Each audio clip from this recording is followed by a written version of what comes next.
3, 2, and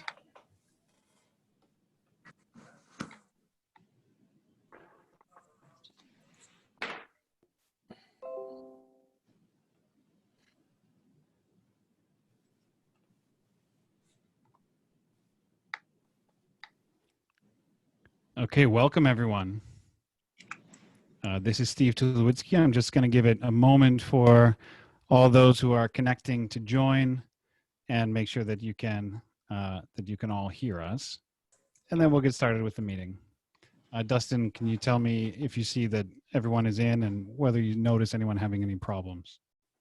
I don't know if anyone's having any problems, but I know that we have no one in the waiting room anymore. Okay, and any idea how many participants are here? 28 people are participating in this conversation this evening. Okay, wonderful. So let's go ahead and get started. My name is Steve Tulowitzki from Munster Town Council, and also I serve on the Plan Commission. We're using Zoom tonight. Hopefully some of you are on the telephone as well. I hope that you can hear us. We will have a few slides, pictures and words. We will do our best to also speak about those slides so that you can follow on the telephone if you're not able to view along with us. We're also making a recording of this so that it can be viewed and shared later on. So I want to thank everyone for coming tonight. This is truly an unprecedented event, and it's unprecedented in a couple of ways. First of all, we're going through a public health crisis. It's impacting all of us. I know I've lost someone in my family already. Last night, one of my friends was on the news. Jamie Block, her father is in community hospital on a ventilator. He's one of the first confirmed cases in the town of Munster. And if memory serves, we lost 7 more people just last night or just yesterday in Lake County. So we've never gone through something like this in our lifetimes in town. And that in itself makes this unprecedented.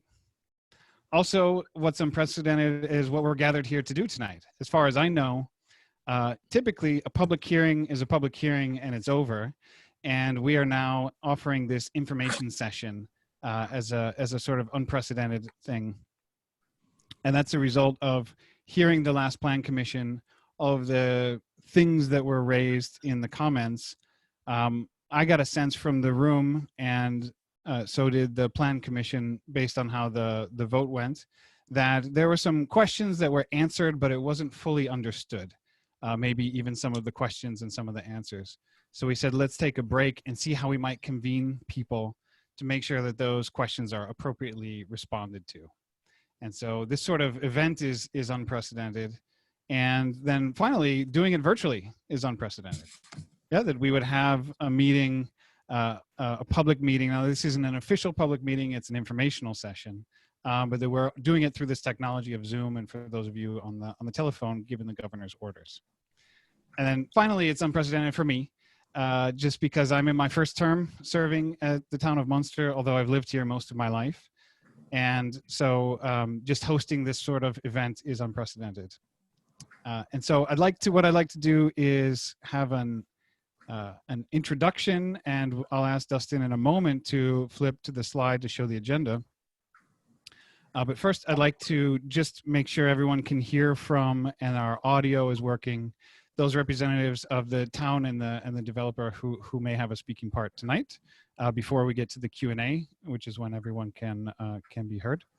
And for those of you who've worked with me, you know I often ask questions from my world of coaching, and the question I'd like to ask tonight is, in one word, how are you feeling right now? So why don't I start with Mr. Anderson, and Dustin, you can call on someone else after you're done. So how are you feeling right now? I am feeling, is it one word? Only it's one word, and it should not be good or fine or something like that. It's actually an emotion you're experiencing. I am Dustin, I'm the town manager, and I am calm. Calm. And let's just pass the ball to Tom, who is the only other person in town hall with me. I'm Tom Vanderwood. I'm the planning director for the town of Munster, and I'm feeling well. And Tom, we can hear you, but you're a little quiet, so maybe we'll rectify that when you have a more important speaking part. Thank you. I'll lean a little closer to the microphone. Oh, that's much better. Who do you choose, Tom? I'm feeling well and healthy. What's that? Who do you choose to go? Oh, next? who do I choose? Oh, I'm sorry. How about our esteemed councilman, Chuck Gardner? Thank you. This is Chuck Gardiner with the Munster Town Council. I'm feeling awesome this evening, and I will pass this along to, how about Jill with SEH? Hi, everyone. I'm Jill DiTomaso. I'm here representing SEH as the town's engineer. And I'm going to say I'm going to go with a negative emotion. I'm feeling a little stressed out, but that's for personal reasons tonight, not from being here. Thank you, Jill. And who's next? Jill, who would you like to pass it to? Oh, I'm sorry. Let's see who else is here. How about Mr. David Katona? Dave, I think you're on mute. There you go. You're good now. We can hear you. Technology challenged.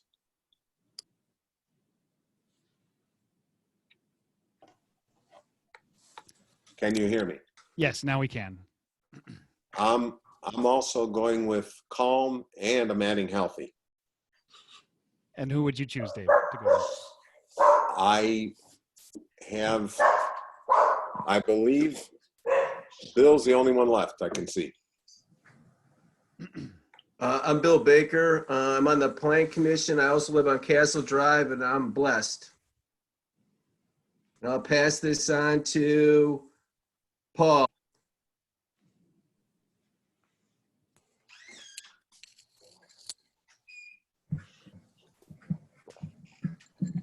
I'm sorry, who was that? Paul? Oh. I thought maybe we'd pass it to, I don't know if Paul has a speaking part tonight. Maybe you could pass it to Mr. Toringa. Mr. Taranga. Thank you, Bill. My name is Don Toringa. I'm with Toringa Engineering, representing Dave Katona, and I feel wonderful. And Thank you.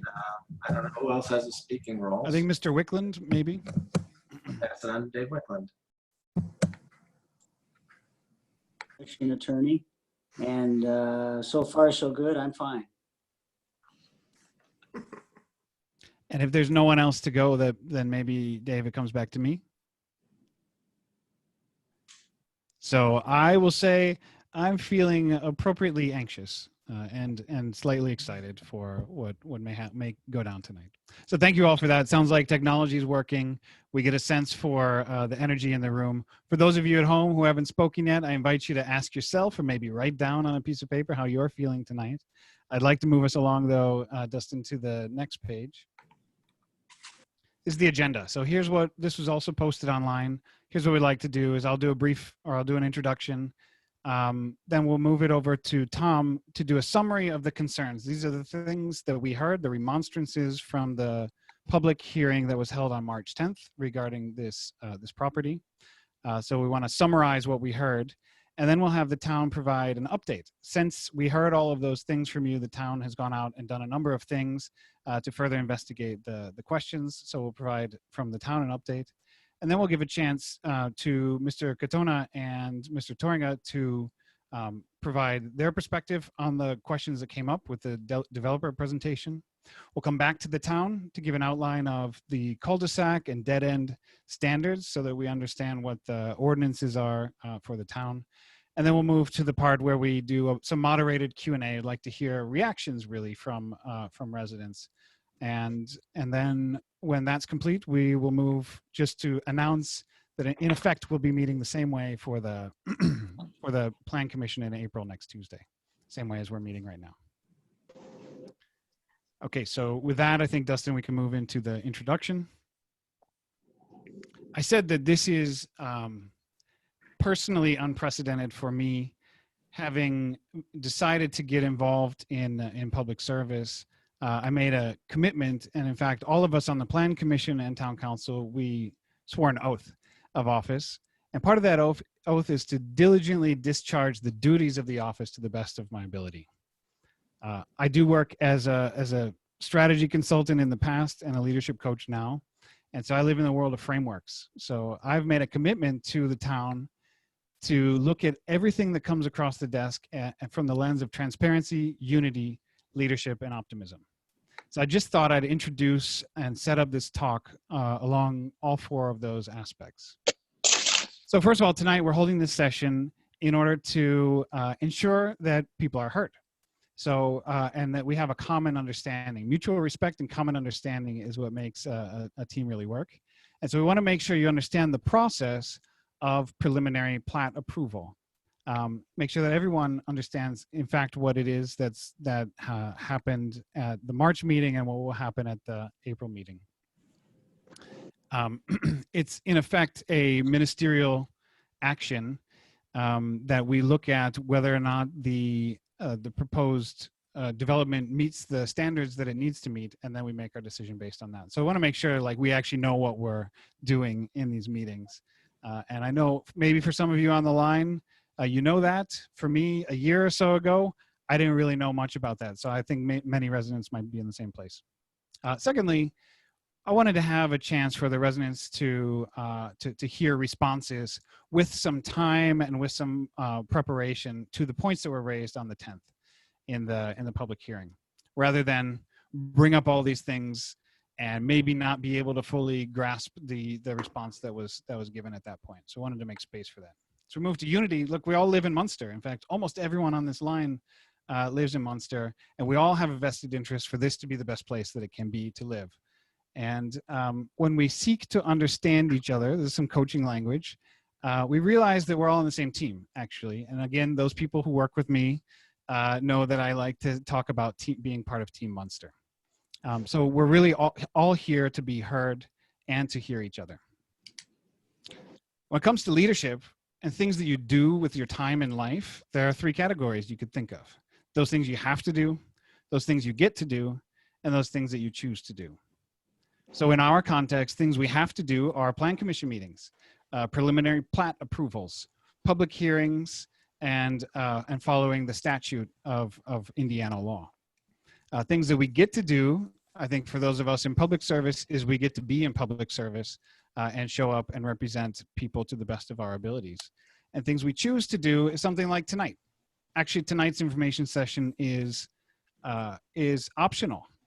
And everyone who's decided to spend their time, now maybe you weren't going to do much else because you can't go outside anyways, but everyone who's decided to spend their time today is here because we choose to do it. We choose to come together and seek common understanding.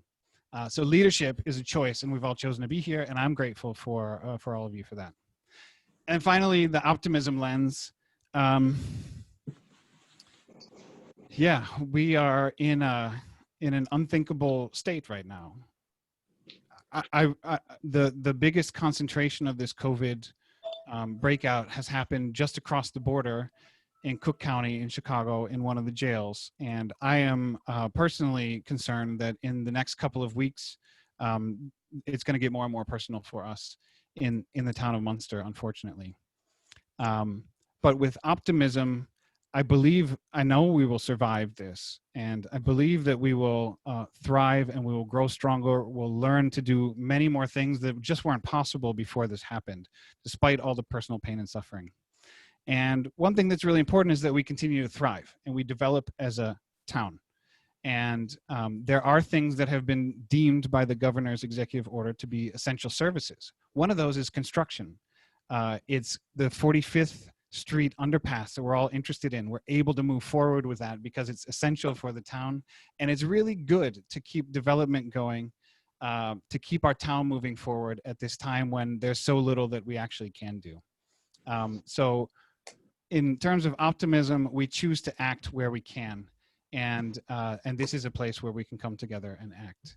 So I just ended us with this quote. I thought it was personally inspiring to me, but also maybe appropriate for some of the concerns that residents are having here. Maya Angelou has said that every storm runs out of rain. And this is a storm coming across the country and our community we haven't felt before, but it will eventually run out of rain. So with that, I would take us, and I thank you for indulging in all of this. I'd take us back to Tom. I believe you're going to do perhaps the summary of concerns. This is a summary of the things we heard at the 10th, on the 10th. Sure, thank you. This is kind of a recap of some of the comments that were made at the public hearing a few weeks ago. I'm sorry, Tom. I don't mean to interrupt, but I just realized I haven't given Councilor Gardner or Commissioner Baker a chance to say something in the introduction or opening. Is there something either of you gentlemen would like to add? This is Bill. I'm fine. I'm just here to listen. And this is Chuck, and I'm good. Tom, take it away. Okay, thank you. All right, thanks. So, yeah, so just this will kind of set the stage for the conversation. It's kind of the context out of which this meeting emerged. You know, we heard a number of comments expressing concerns at the public hearing. So I'll just kind of read sort of straight from the minutes of that Plan Commission meeting and try to summarize each comment that we heard, if that's okay with the moderator.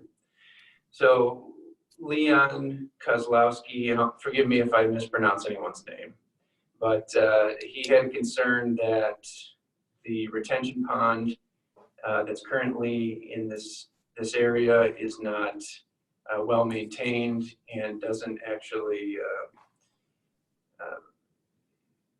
doesn't serve the purpose. It's filled with mud and just generally poorly maintained. Gail, and I know I'm going to mispronounce this name, Mexese, had some concerns that the property in question was consistently underwater. She brought in some pictures of a flooding situation and indicated that this was the condition of the property most of the winter. She also said that there is some flooding that occurs on Oakwood within the street, 8100 block of Oakwood, and that they frequently have to go out and clear the storm inlets. Rudy Higgins had similar concerns. Basically said that that property is constantly flooding.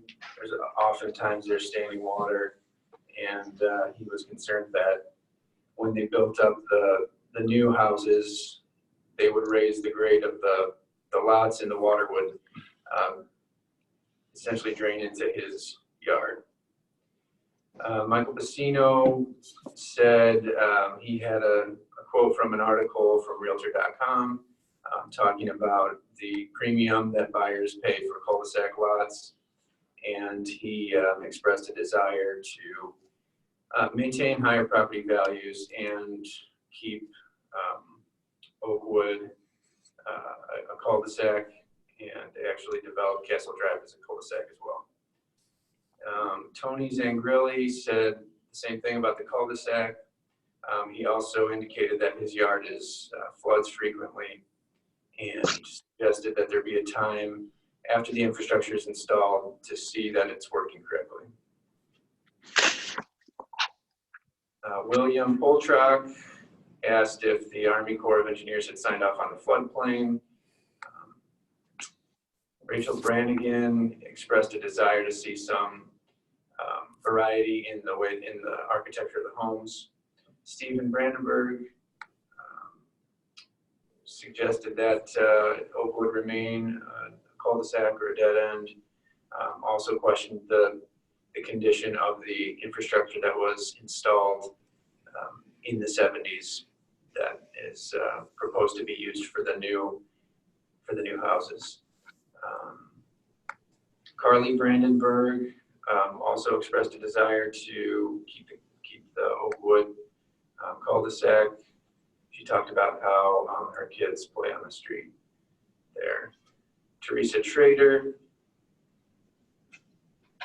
asked whether or not there would be easements for NIPSCO and access for NIPSCO behind the houses for the certain facilities.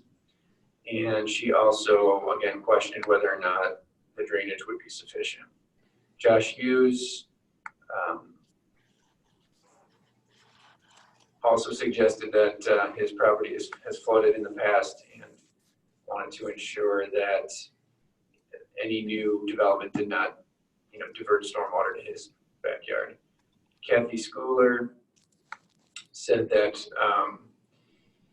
her driveway on River Drive frequently floods when it rains, and people have to go out and clear the drains. Ryan Dean asked about the grading of the new lots, whether or not they would be, whether the grade would be increased, and whether or not that would, again, have an impact on stormwater. Paul Daniels said that he would like to see an outlet on Castle Drive to the north. Wanted to make sure that any mud or dirt that gets tracked off the site by construction vehicles was captured and prevented from entering the storm sewer system. Henry Kroll again asked that we ensure that the drainage is sufficient to capture any runoff from the new development, or I should say the infrastructure is sufficient. Leon Kozlowski asked again whether or not they're going to connect River Drive to Northcott, and it was said that it would not be connected. And finally, Dave Nellens said that the town should take a look at the plan to connect River Drive to Oakwood and determine whether or not the plan is still has merit. So those were the concerns that we heard at the public hearing. I'll also note that we have received some calls and some emails expressing similar concerns.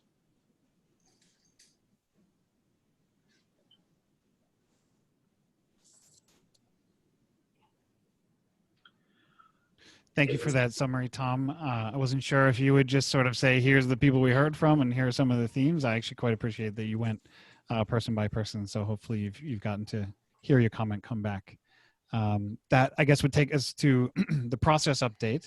This is from the town of Munster here. Just to, we heard that I think last Friday there were some heavy equipment out there and people were wondering on the site what was going on.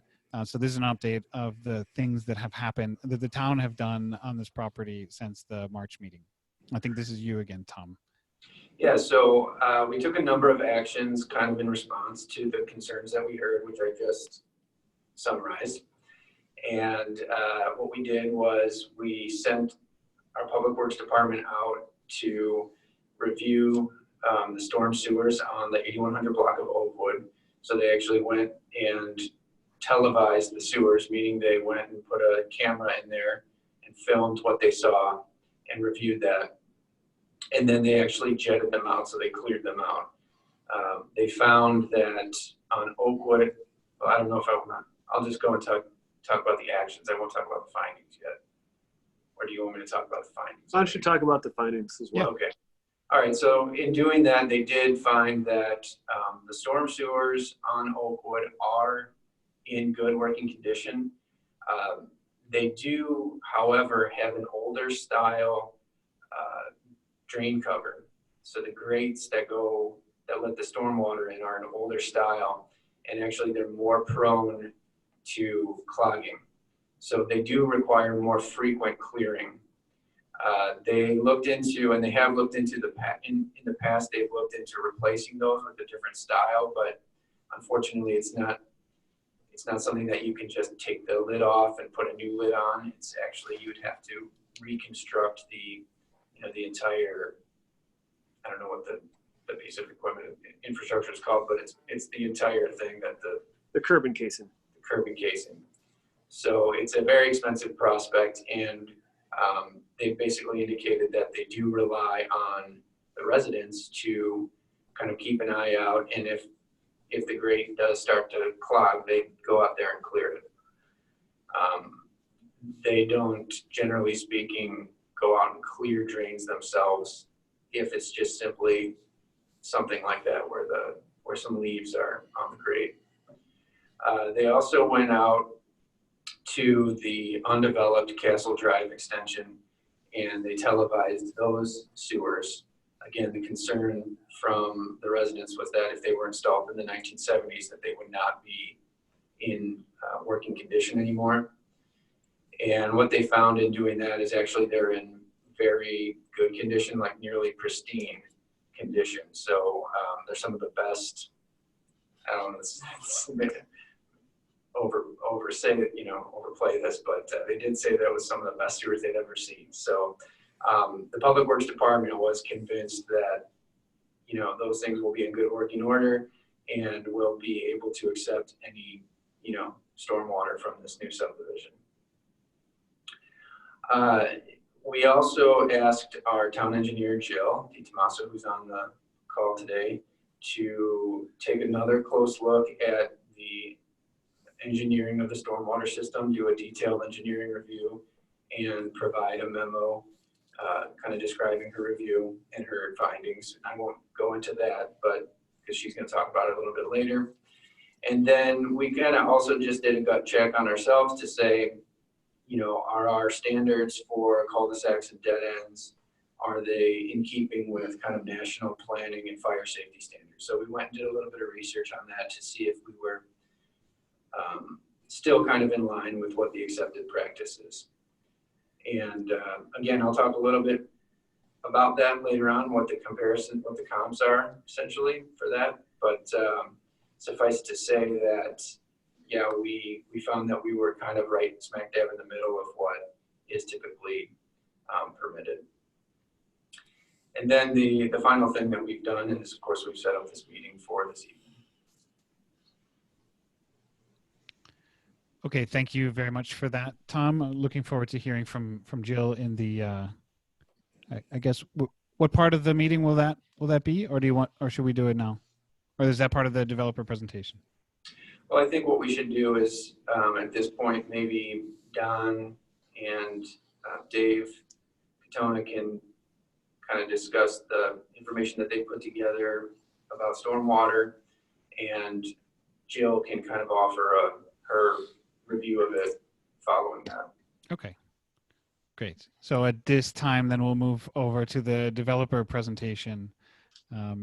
Dave and Don, thank you both for showing up on this evening. I think Dustin is pulling up the materials you had prepared, and it's all yours.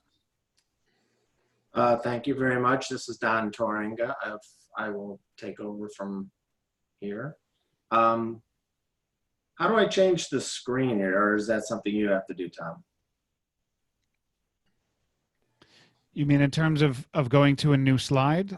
Yes, because I prepared a presentation. What you're seeing on the screen now is the existing conditions. And I had prepared a second existing condition screen, which, there it is. Yeah, there you go. Okay, just very briefly, the issues that I heard at the Plan Commission meeting and the issues that I heard Tom reiterate tonight primarily have to do with the stormwater drainage in the area and the fact that this does flood. And I think if you look at the screen, the first bullet point describes why it floods. The mainline storm sewers, which are the storm sewers that the town televised and said were in good condition, are simply that. They are storm sewers underground with no catch basins or openings to allow above ground stormwater to get into them. So there's no way for the water to get into the storm sewer now. So it has no place to go other than to sink into the ground and to puddle on the property. In addition to that, the existing detention area, that was one of the questions previously and brought up at the previous meeting, that it's in poor condition. It is overgrown. It is in bad shape. It does have a considerable amount of mud in it. All of that is intended to be cleared out, cleaned out, expanded considerably, which I will get into on the next slide, and it's hydro-seeded or seeded with new grass, which it's not intended to be a wet pond, it's a dry pond, meaning that it will only have water when it rains. So it's intended to have slopes that are capable of being mowed, and the town should have very little problem maintaining it as long as they keep up with it. Right now, one of the issues is the town, it's not something that people complain about a lot, and it's not being seen by anybody except the people that actually live next to it. The third item, the third bullet point, is in regards to the drainage from the rear yards of the homes on White Oak and the homes on Oakwood.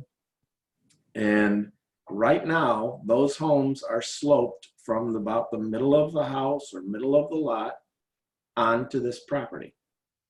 There are no catch basins. There's nothing for that water to be collected in. So it drains onto this property and it ponds. What we are proposing to do is to put in catch basins and to collect that water. With that, if you could go to the next slide, I would appreciate it, Tom. Don, may I ask a clarifying question? Yes, please. So when you said they are the lots are sloped to go into this property, you mean which property do you mean? The properties that are on the east and the west of this vacant lot, roughly at the middle of the property, which is very typical for any residential property, it slopes both ways. Mm-hmm. It slopes towards the street and it slopes away from the street. So all of the homes on Oakwood and all of the homes on White Oak from roughly the middle of each lot drain into this property. And the water just has nowhere to go. It collects on the property in the low areas and forms puddles. Okay. Okay, thank you. You're welcome. If you could go to the next bullet point items, please, Tom. Thank you.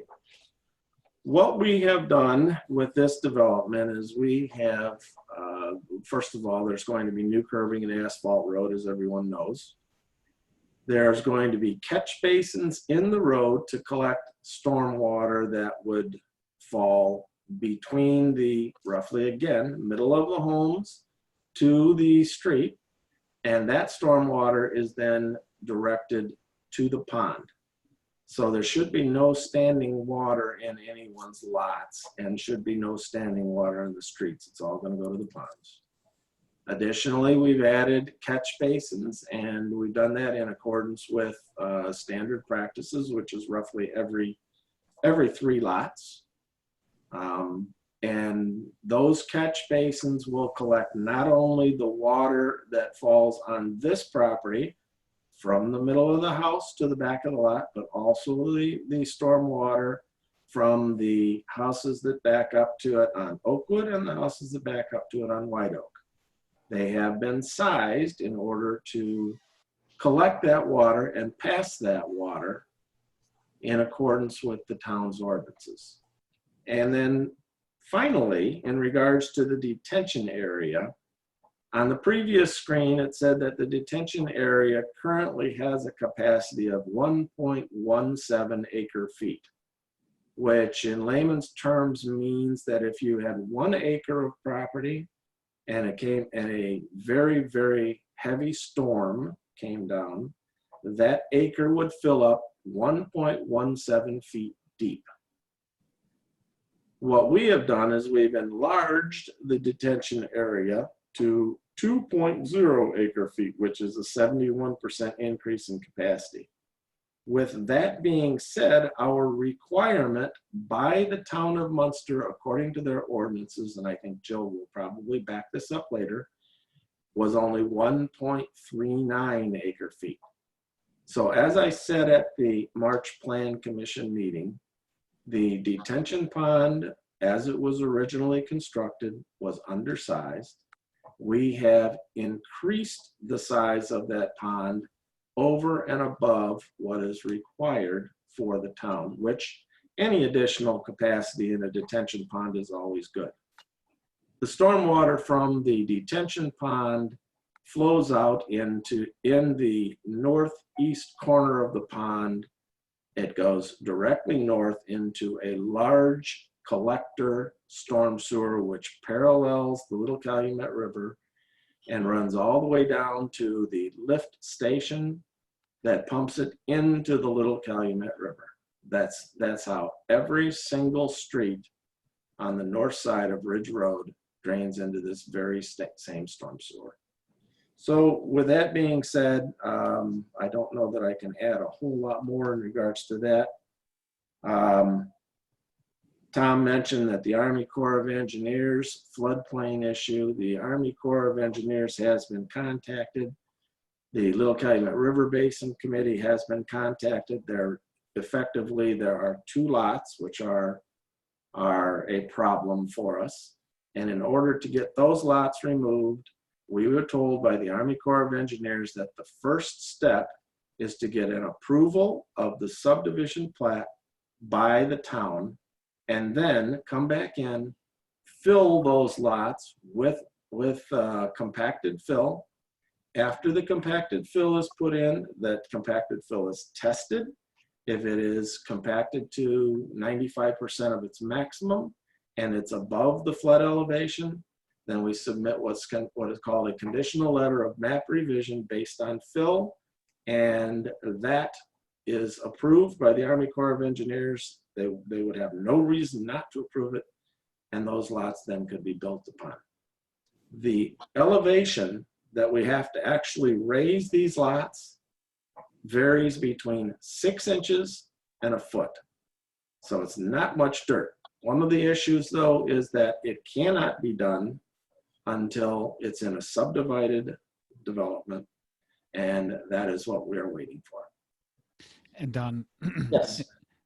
you said that the letter, conditional letter of map approval, yeah, that would, there's no reason that wouldn't be granted.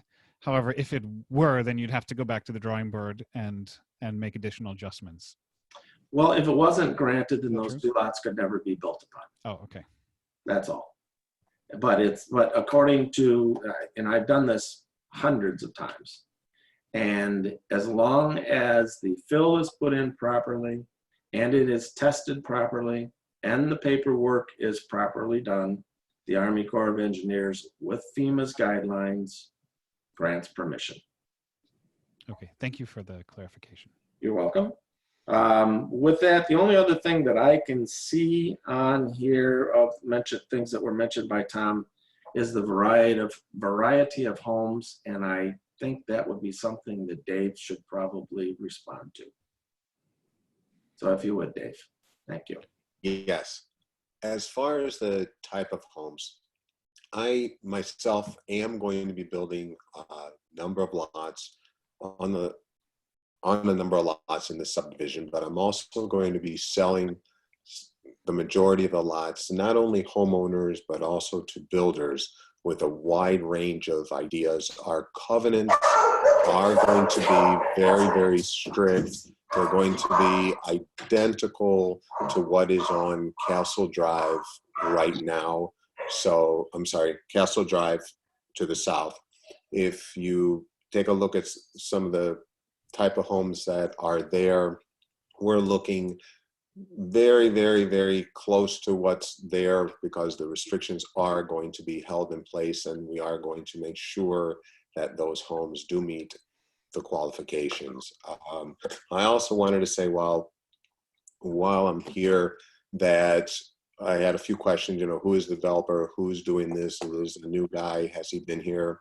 Wanted to tell you a little bit about me.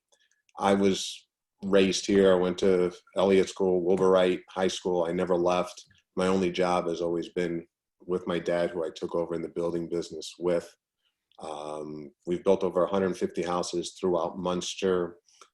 I feel this is going to be an incredible opportunity for the town to get 25 beautiful homes. And as far as the development, with working with my core group of people that I've worked with at least all my professional life, including Turinga, Joe Williamson is going to be doing my project management on this development. I feel we're going very, very well, and it's going to be a great, strong addition to the town of Munster. Thank you, Dave. May I ask one other question?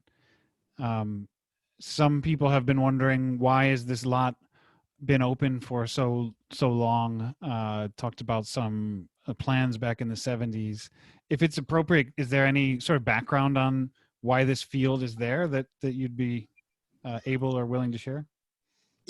I can speak to that, Dave, if you like. Yeah, please.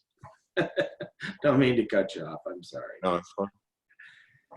What happened with this development is this property was owned by two different entities. It was owned by Harvey Cleland's family that he married into, the Myers, and it was also owned by another entity. It's as far as we know, it's a couple of women. They went by the name of Three Queens or Two Queens. I'm not sure.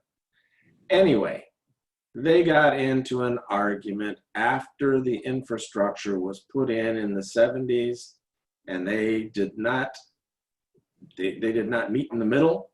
And for that reason, the development was stopped. It sat that way for a number of years. The Army Corps of Engineers came in and said, with FEMA's help, this property is in a floodplain.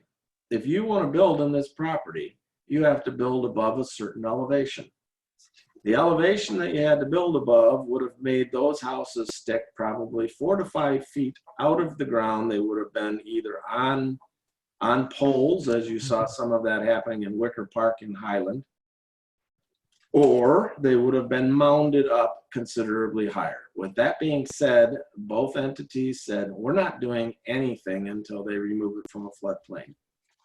With the Little Calumet River Basin project and the modifications that have been done, FEMA took another look at this area, and they've taken the entire area out of a floodplain. It is considered, instead of being in flood zone A with a known elevation that the water floods to, it is now considered to be in a flood zone X shaded, meaning that X shaded with a dike that guards the property from flooding.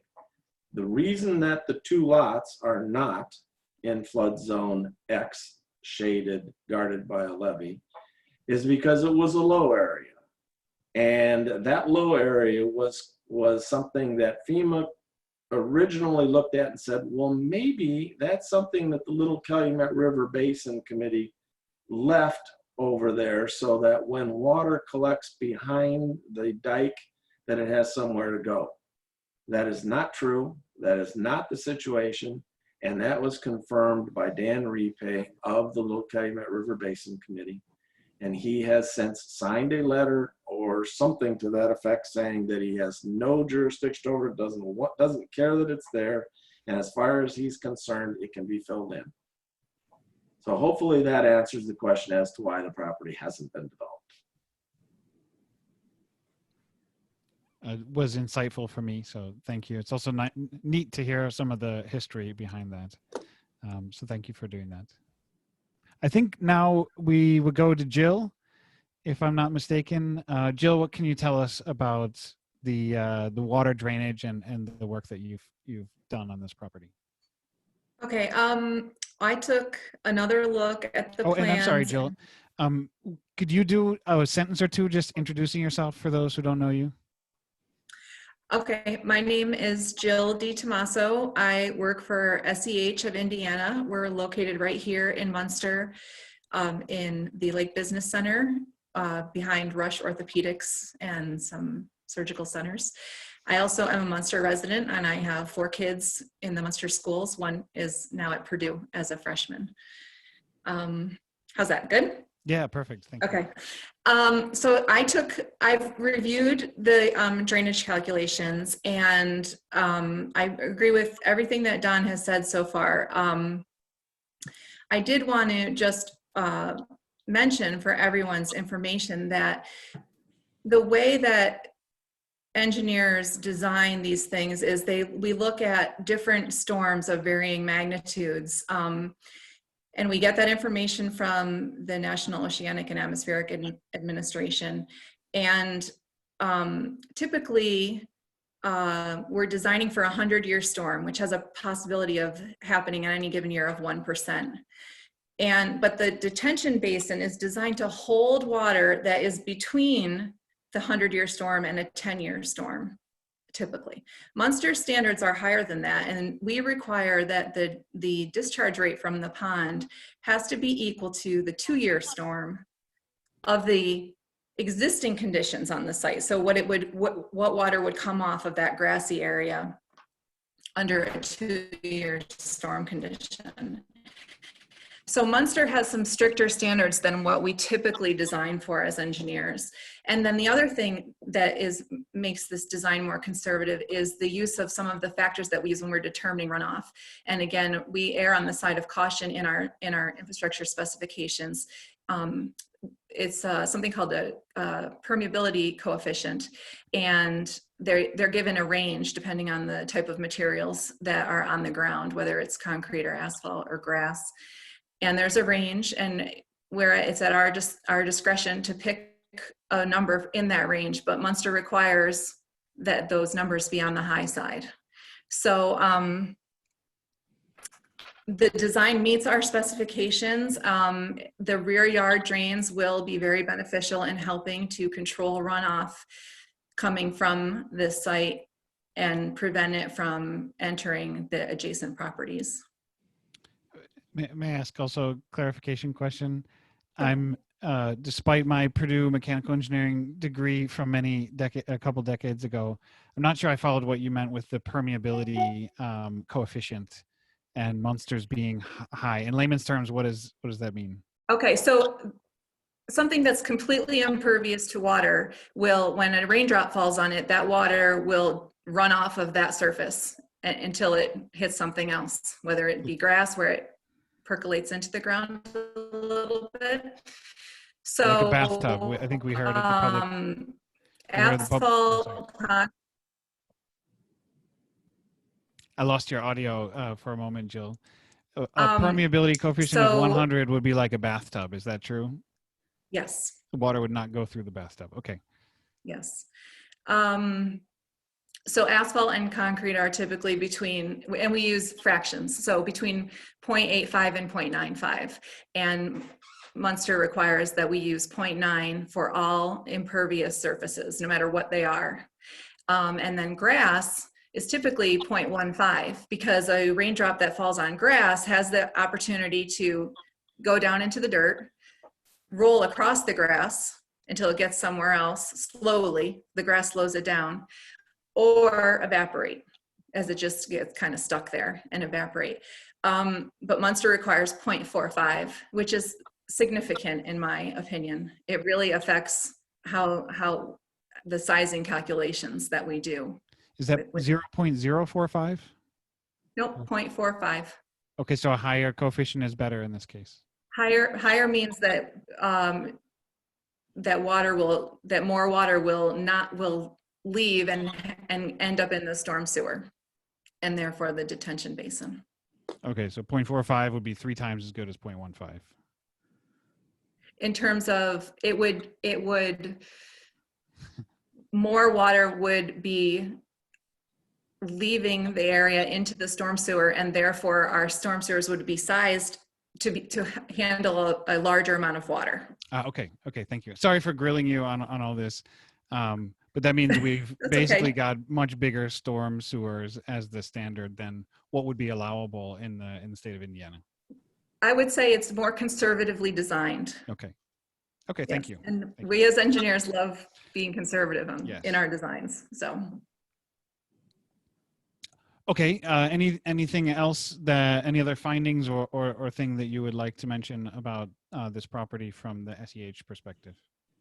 The only other thing that, when I spoke with Tom about this, and I know that some people were concerned about the existing infrastructure and whether it was sized appropriately to handle more runoff, because when you put a hard surface where there was grass, you're going to get more runoff into the system. But just listening to Don a little bit really brings this makes me think that this is probably true, that there is an existing storm sewer there. So when the area was initially developed, they had always planned to have houses on these lots. So subsequently, the trunk sewer is designed to handle the runoff from these houses as well. And- So in other words, I don't think that the existing infrastructure will be that negatively impacted by this, especially because we're detaining the water. All the other streets in the neighborhood, they don't have detention. So water is just running off and going into the streets and going into the storm sewers and ending up in the river. The detention basin really provides us with a lot of protection, and because it's holding that water and it releases it at a much lower rate than it would otherwise come off on the other streets, like similarly similar streets. Okay, and so the detention pond that's at the north end there is another feature. Is that being changed a little bit as part of the development? Is it being enhanced? It is. It's being enlarged quite a bit. It'll actually look like a low spongy area that it is right now. It'll have sloped sides like other typical detention basins that we see around town. Okay, wonderful. Thank you. Maybe Chuck and Bill, I'd like to give you an opportunity to ask any questions or clarifying questions you may have as other members of the Plan Commission. So far, I am Or I'm comments. pleased with the questions that are being asked and with the answers being given in the presentation. So I'm good. No questions from me. Mr. Baker? Thanks, Councilman. It's shocking to everybody. I have no questions. Okay, thank you. Then I think the next topic. Mr. And- Tulowitzki, really Yeah, sure. one moment on the topic of questions. I've had a couple hands being raised here. I think it's just a good time to remind folks that there will be time to ask questions at the end. I just wanted to recognize the folks who have utilized the technology efficiently and kind of got in queue. So I'm not ignoring you as the moderator here. I see that you raised your hand and we'll have an opportunity to ask those questions for sure. And Mr. Anderson, are you kind of putting a list of who's raised their hand in order so we can I go am. that way? Okay, thank you for that. On to the next point then, I think, the town outline of cul-de-sac and dead-end standards. And I believe this would be you, Tom. Yes. So as I mentioned, when I kind of went through the concerns, when we heard that the desire to possibly, turn Castle Drive into a cul-de-sac and maintain the dead end / cul-de-sac on Oakwood Avenue, we did go back and we kind of gave ourselves a little, like I said, a gut check to say, well, are we being unreasonable in our standards? By way of background, the original proposal that came in, we met with Dave Katona and Don and Joe Williamson. The original proposal was a cul-de-sac on Castle Drive. And Tom, do you know, maybe not the exact date, but when was that roughly? I would have to go back and look. It was probably 6 months ago at least. Okay, sometime towards the end of 2019. Yeah. I mean, In the fall. Okay, thank you. probably 6 or 8 months. We met with them multiple times as they were kind of working through the process. But when we reviewed it, we have what's called a site plan review committee, which is a group that includes myself, our public works superintendents, our fire chief and fire inspector, our chief building inspector, town manager, and police chief and parks director, actually. So essentially all the department heads and the technical experts from town. And as Don relayed at the last plan commission meeting, when they proposed the cul-de-sac, we all basically told them, no, that's not going to work. And the reason why we did that is because it's pretty well known that from an efficient provision of services perspective and from a public safety perspective, when you reach a certain length in a cul-de-sac, it becomes inefficient and unsafe. And there are sort of a couple of reasons why they do that. And there's calculations that fire departments use and those types of things to determine X number of people beyond a certain distance from, from across street. And that's the number of people that would potentially get trapped if there was an emergency situation. So, like I said, that was the initial suggestion and recommendation that we gave to Dave and Don and Joe, and they did take that suggestion. We also pointed out to them that it's quite clear that there's extensions of River Drive on the east and the west, and there's been a plan in place to connect River Drive through that area for decades. So they did take that recommendation. As I said, we went back and we kind of reviewed our standards after the public hearing just to kind of make sure that we were not asking for something that's unreasonable. And Dustin, maybe you can can I control this or no? No, but you can tell. Okay, so what you see on this, on your screen now is just kind of a comparison of the various standards with the actual Oakwood Avenue and potential Castle Drive cul-de-sac. So you see that orange line, that'll represent the length of Castle Drive and Oakwood Avenue. Right now, Oakwood Avenue is about 1,300 feet in length. So it's a 1,300 foot dead end. Castle Drive, if it were developed as a cul-de-sac, would be approximately 1,200 feet.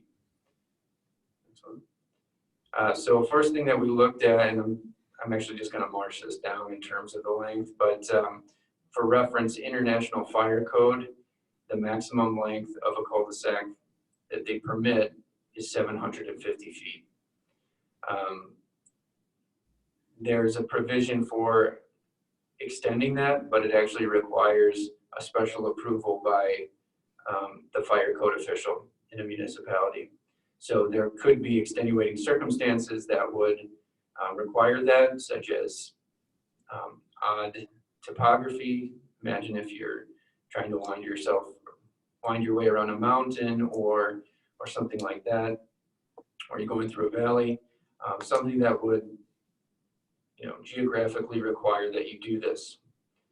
Typically, it's not done for any other reason.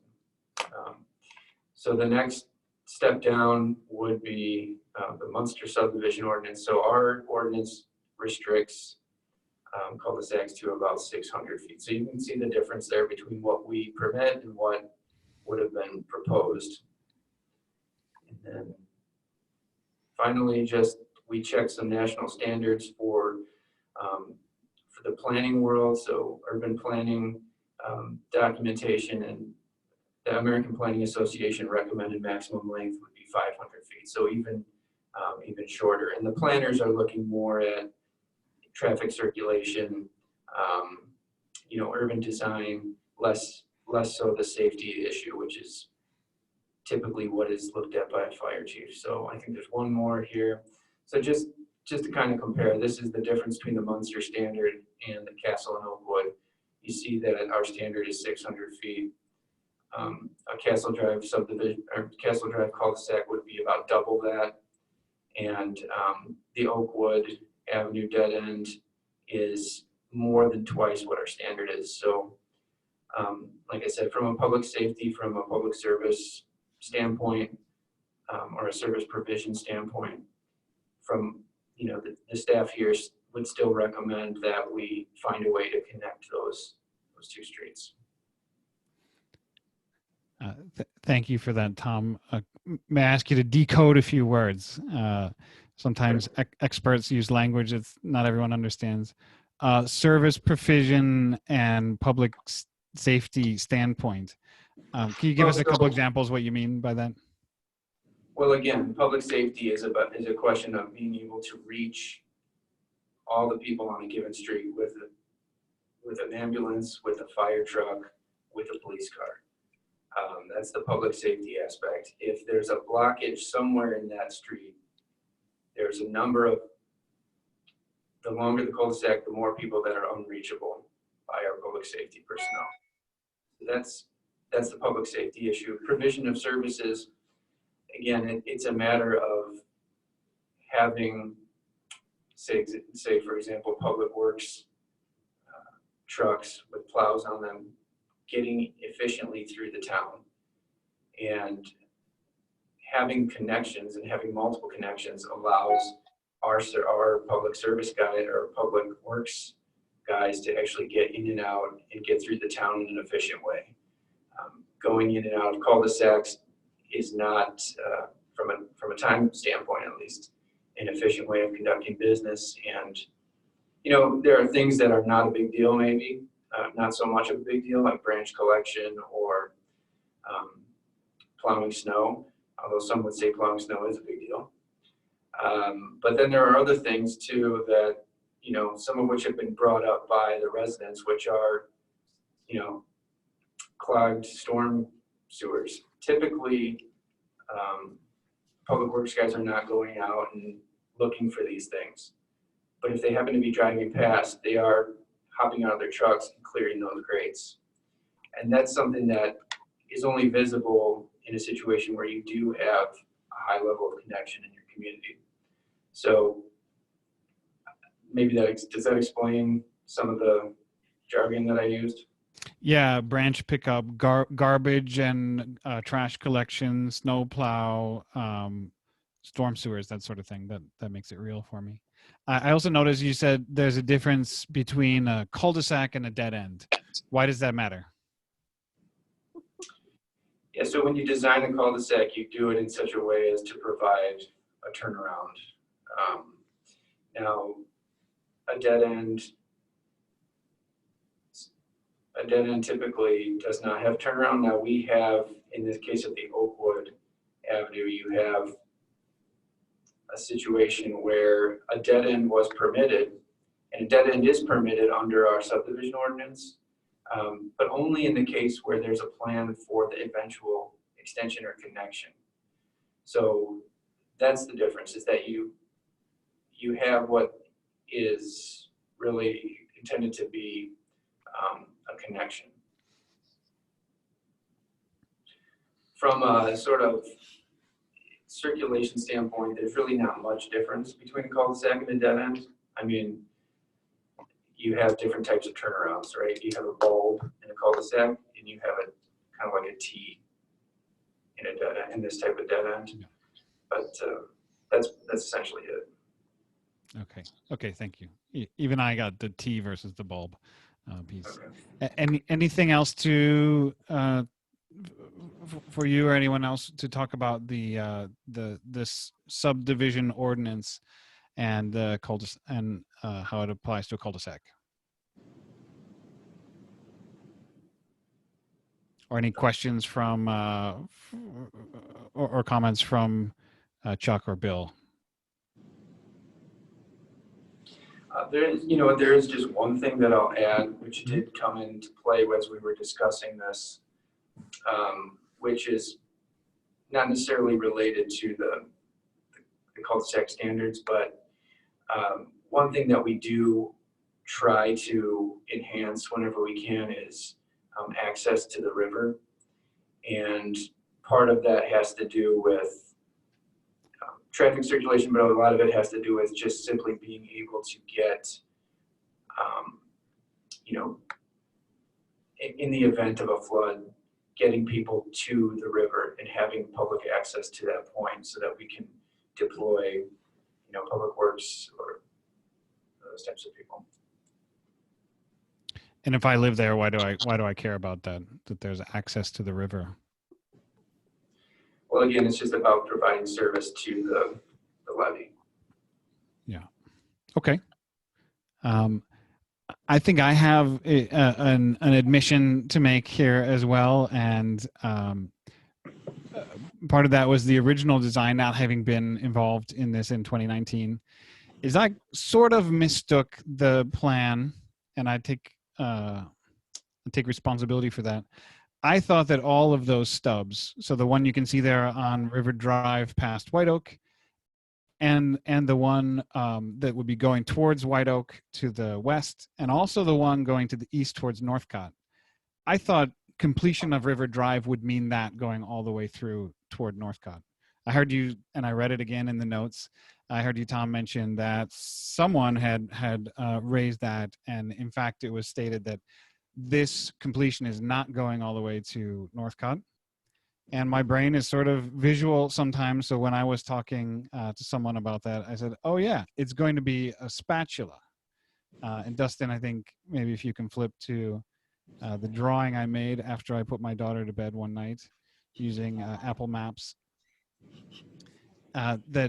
this sort of was new information for me, and I wonder if it might be so I therefore wondered if it might be new information for some residents as well.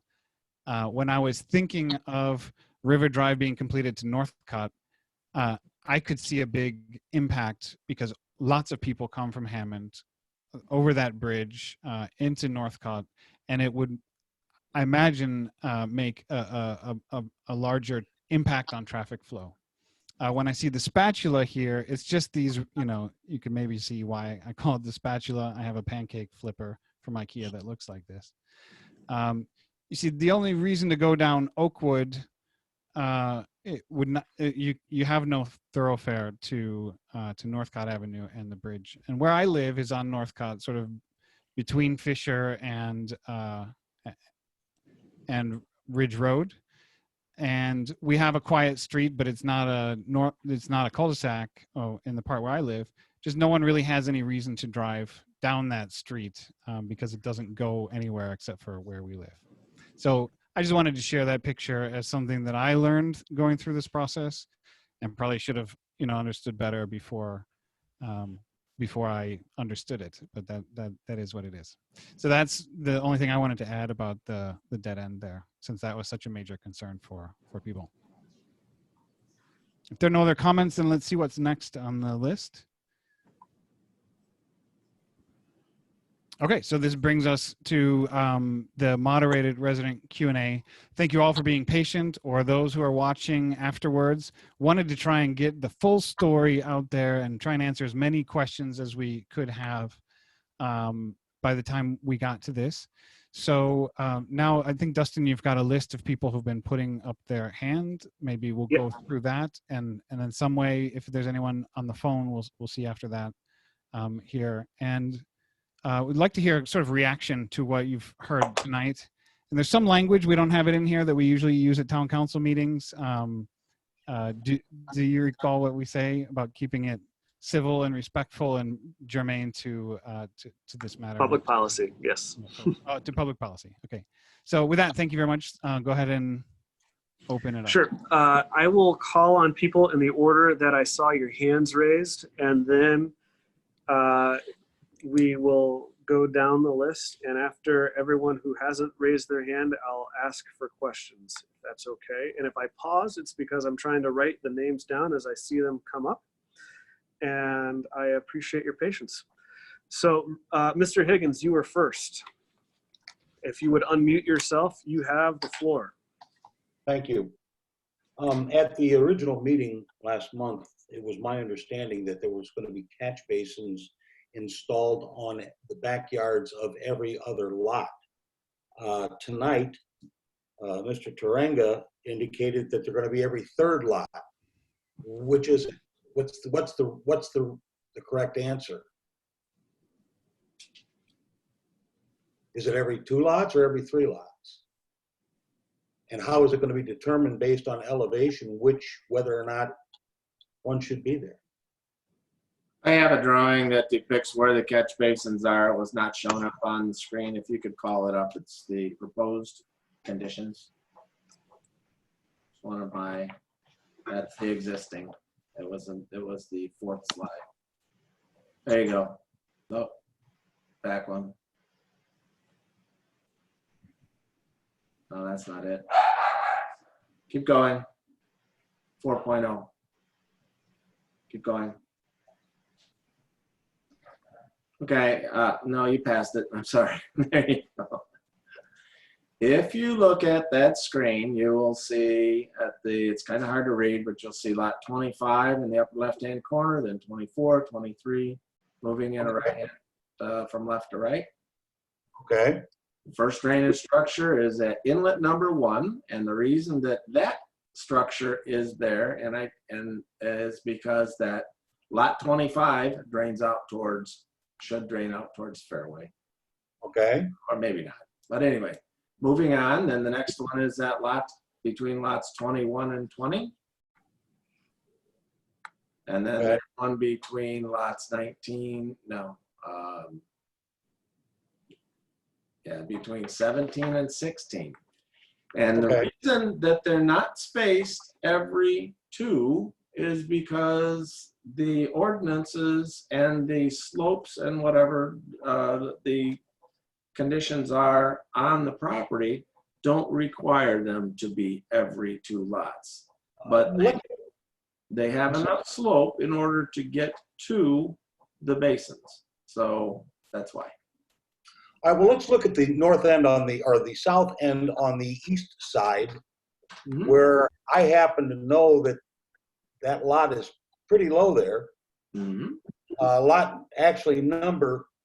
lot 18, and lot number 3 in the proposed, okay, especially in the northeast corner, is extremely low. Where's the catch basin going to be there for that one? Because the first lot page. lot 4 is much higher than me already. Mhm. I'm just curious. So really quick, Don, before you answer, and I think this is just going to be instructive as we go forward. There's a high opportunity to talk over each other in these things. So if we could maybe just ask our question and then let, even if you think, oh, one more thing, I do that all the time myself. I'm totally guilty. But just hold the one more thing until after the answer is given. That way we can just keep it flowing. So I'm as much a reminder to myself as anybody else. In answer to your question, if you look on to lots 18 or 16, 17, 18, and 19, you'll see some numbers that are vertical. Do you see them? Those are the existing elevations at the backs of the lots. The larger numbers, which are darker, are the proposed elevations on the lots 1, 2, 3, and 4. In every case, the elevations on the new lots are lower than the elevations on the existing lots. And there is enough slope for the stormwater that is from lot 1 to lot 4 to get to that basin that is between 4 and 5. Can I ask if I'm reading this correctly? If I'm looking at lot, would be 18 of an existing lot where it says 595.7 on the northwest corner of that lot, and the lot on lot 3 of the proposed lot is 596. So it's a half a foot higher than lot 18 existing. Is that correct? Currently, yes, that is correct. Okay. Rudy, So, if I'm looking at that same one, yeah. I'm looking at the same number you're looking at. I see 595.7 on the north corner of the rear of your lot, and the nearest shot elevation I see is 595.5, which would be on the north rear corner of lot 3, which would be directly behind you. Okay. There's only one. I mean, there's a little bit of a problem here, Dustin. The lot 19. Bigger for you? No, that's fine. Lot 19 existing, that yard is a foot higher than my yard. It's a foot higher than my yard. So how is water from my yard going to travel south or north to this catch basins when the existing yard next to me is at that point is a foot higher than me and 2.5 feet higher at the house? So I'm How's not, it gonna get to the catch I'm not basin? an engineer, and I'm going to let Don correct me the moment that I speak wrong. But just as a layperson, I see 595.7 on Yeah. the back of lot 3. Let's walk it north because all the water walks north. If the next measurement is 595.5, so it's the water's traveling north. The next number is 595, and we go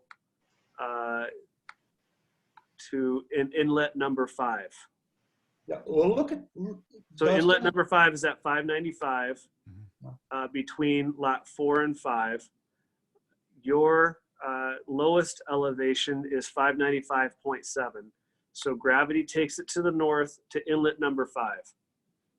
But Dustin, if you look at lot 19 that exists now, okay, the elevation there is 597.3, which is 2.5 feet higher than mine, okay, on lot 18. So how is the water going to travel uphill 2 feet to get to a drain? Well, I think it's the swale here, but I'm going to let Don answer that question because I am not an engineer. Well, I'm not either. That's what I'm trying to understand.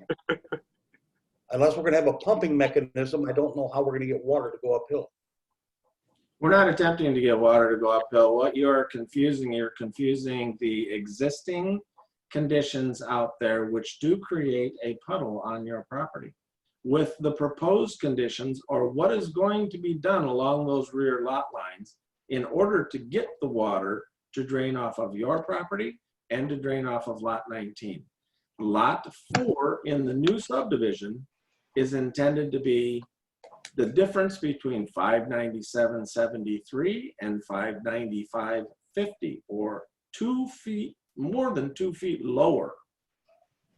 So that water will pass from your rear yard into lot 3, across lot 4, into the basin on lot 5.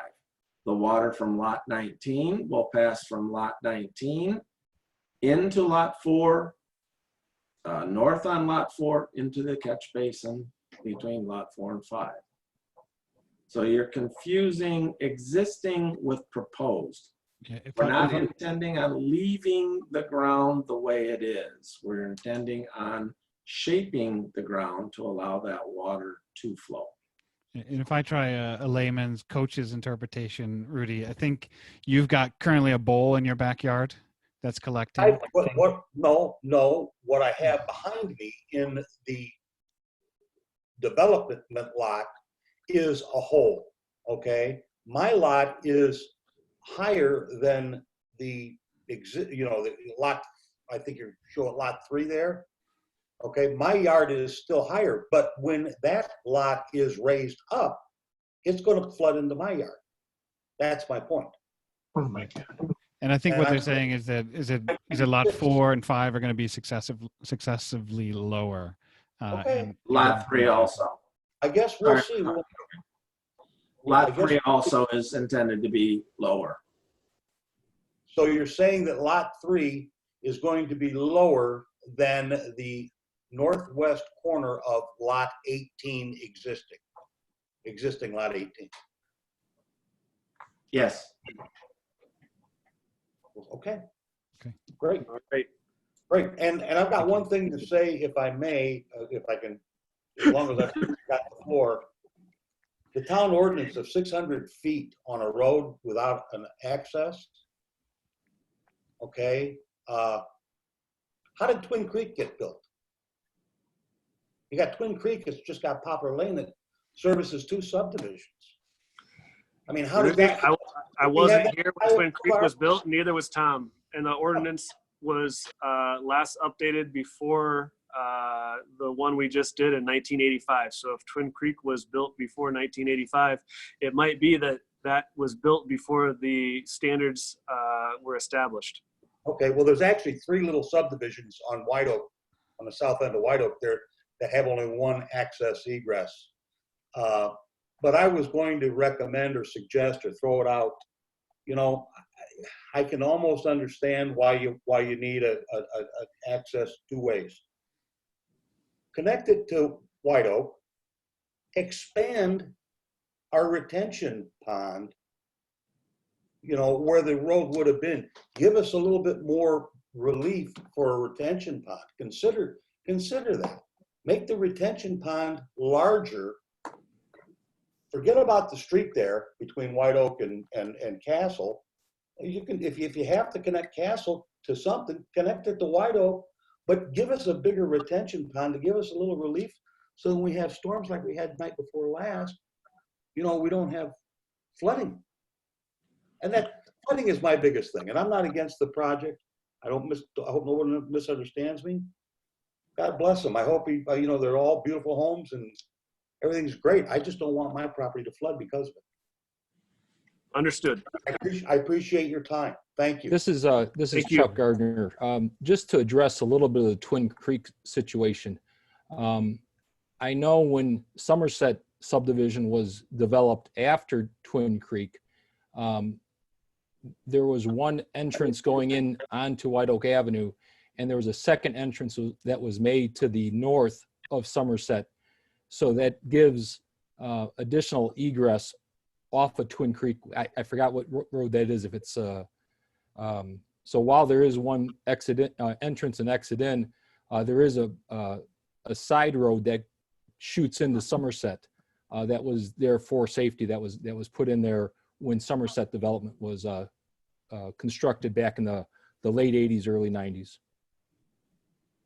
I'm unaware of that one. I've got relatives that live over there, and I know that, to my knowledge, there's only one way in, one way out. So, I mean, Thanks, Rudy. Thank you. All right. The next person that's patiently raised their hand is Tony. I have no last name, so if there's more than one Tony, you guys can duke it out. Okay, hi. I think it's me, Tony Zangerli. There you go.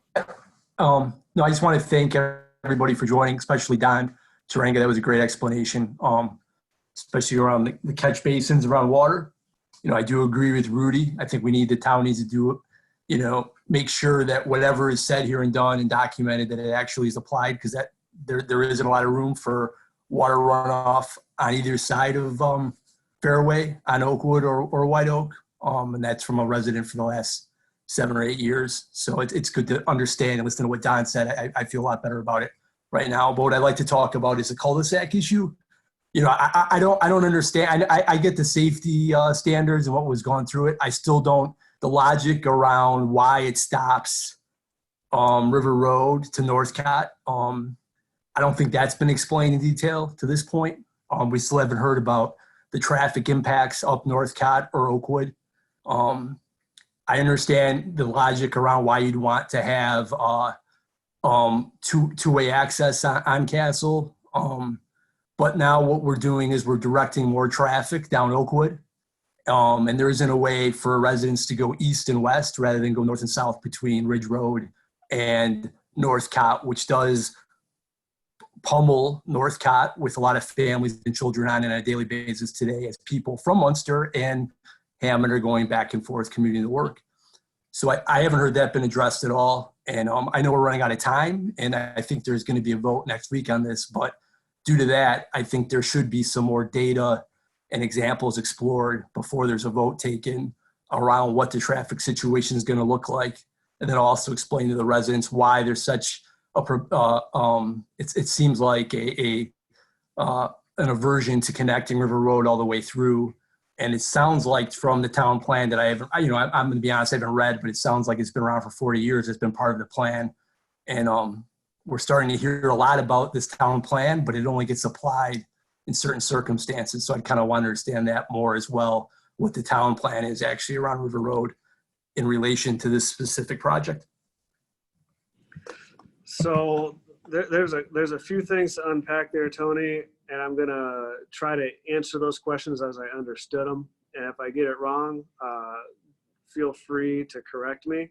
And if I miss something, let me know. I'll start from the top. You mentioned Northcott a lot and what the impact of Northcott will be on this. And if we look at the spatula, love the spatula. Thank you, Steve. This River Road will not touch Northcott. it's going to connect the two streets to the immediate. Yeah, no, I understand that. I'm trying to track with you, Tony, how the cars will get from Northcott. Are you concerned that they're going to go down Fairway, up Oakwood, over on River, and then down the Newcastle? Well, look, I mean, it's pretty logical, right? If you look at the flow of River Road today, and why Northcott gets a lot of traffic is because people are going to the expressway, or Hammond residents are coming through to get somewhere through Munster, right? So it's a lot of now north and southbound traffic through Northcott specifically. Now what all we're going to be achieving is pumping more traffic up Oakwood to connect back into that. Wouldn't it make more sense to connect River Road? Because it sounds like you guys are already setting us up for the cul-de-sacs aren't going to stay in place. So wouldn't it make more sense to connect from an east and west perspective, River Drive all the way through to Northcott, so that residents from Hammond and Munster could access Calumet, for example, and get the road in a way that was a little less concentrated than going up Northcott like today, or now it's going to be Northcott and Oakwood. Okay, I hear what you're saying. We haven't done any traffic studies about what the impact of River Road would be if we were to complete the leg from Northcott to Oakwood. I'll just be straight with you. In fact, that there's no plan that I know of, and I've been here for a few years, to do that. I do know that the long-term plan was to connect the westbound T of Oakwood over. I mean, there's maps here in Town Hall. I don't know if you've ever stopped by when you like registered for a Parks and Rec program or something. You can actually see the road was being roughed out at one point until, development stalled or something. So that connection that you see here in the spatula has long been contemplated, and it meets our subdivision ordinance. So generally speaking, a town is better served when it follows the rules that it sets. So that's kind of where we stand on that. So I understand what you're talking about Northcott now. I hope I answered your question, even if it was unsatisfactory that we haven't done a traffic study, because we haven't really looked at connecting River to Northcott. You had a couple other things going on there. Could you remind me what they were so I don't leave you hanging? No, I mean, I guess it's all baked in the same question. Is why proceed without having that study? I guess not the development of Castle Estates, but removing the cul-de-sacs. I guess without knowing what that impact's going to be, and then also not having a full baked. I guess if we've already determined, it sounds like you have that based on the standards around length of streets with only one entryway in and out. Why wouldn't part of this plan also be then to connect Northcott to River Road, as we just discussed? I mean, why isn't that part of this discussion? The question is, why haven't we done a traffic studies? Because there's not a lot of traffic. When you think about, when you typically see a traffic study, you typically see it when there is an inducement or a major development. We're talking, 24 lots here. It doesn't really, from a traffic engineering perspective, if we were putting a Starbucks at the top of this, absolutely. Yeah, we ought to do a turn radius. We ought to do a volume study. We ought to take a look at this. We're not changing to the point from a traffic engineer. I understood that this is a big development and a major impact on the neighborhood because it's foundationally different. But from a traffic engineering perspective, it's not like you're putting a Starbucks or a Target or something where you're going to see a large number of vehicles be induced to come to that location.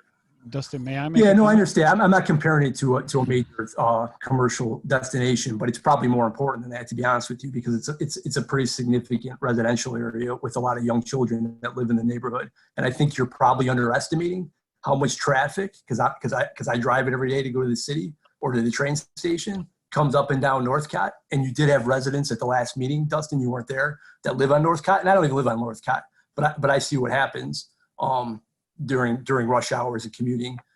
how much actually goes up and down Northcott today. So some of it will definitely go up Oakwood, and there will be more Munster residents that are using River Road than hit Oakwood and head north back up to wrap around and go to Northcott to get to the expressway. That's just what we all do to commute for those that leave Munster and go work in other areas of the city. That's basically a pretty common route.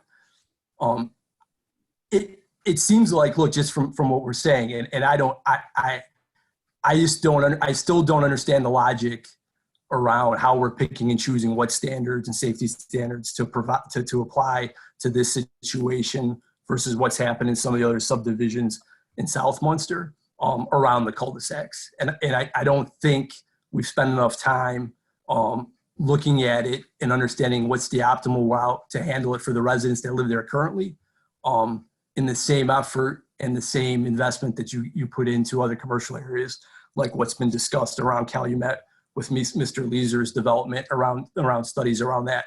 You're absolutely right. It won't be the same amount of traffic, but at the same time, residents of Munster, children, families that are going to live there and be residents for 50 years, I think that should hold a little more weight, and the return on that investment and time in doing it will be well received amongst all the residents around here.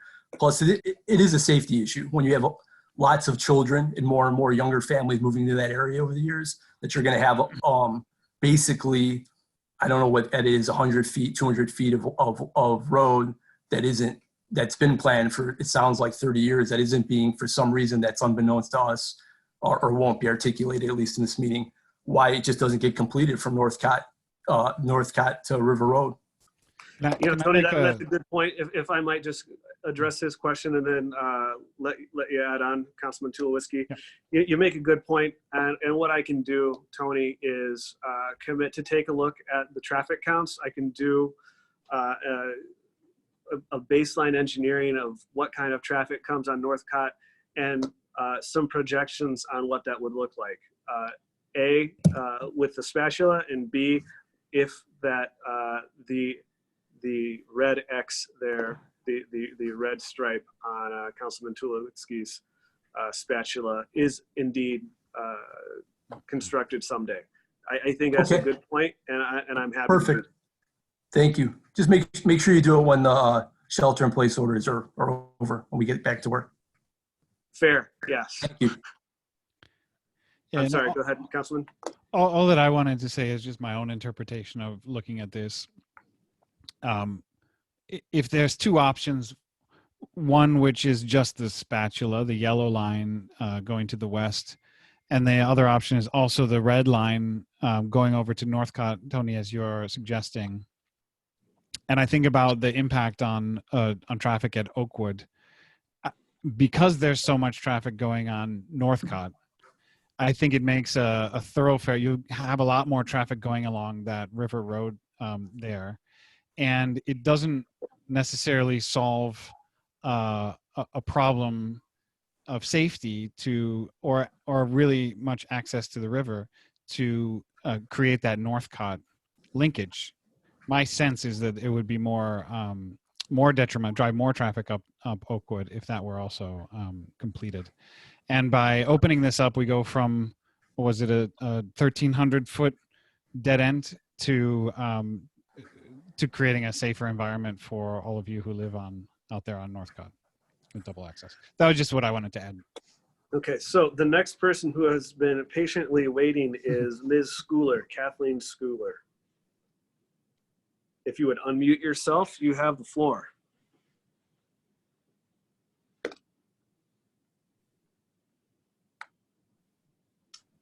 Do I dare say Schooler?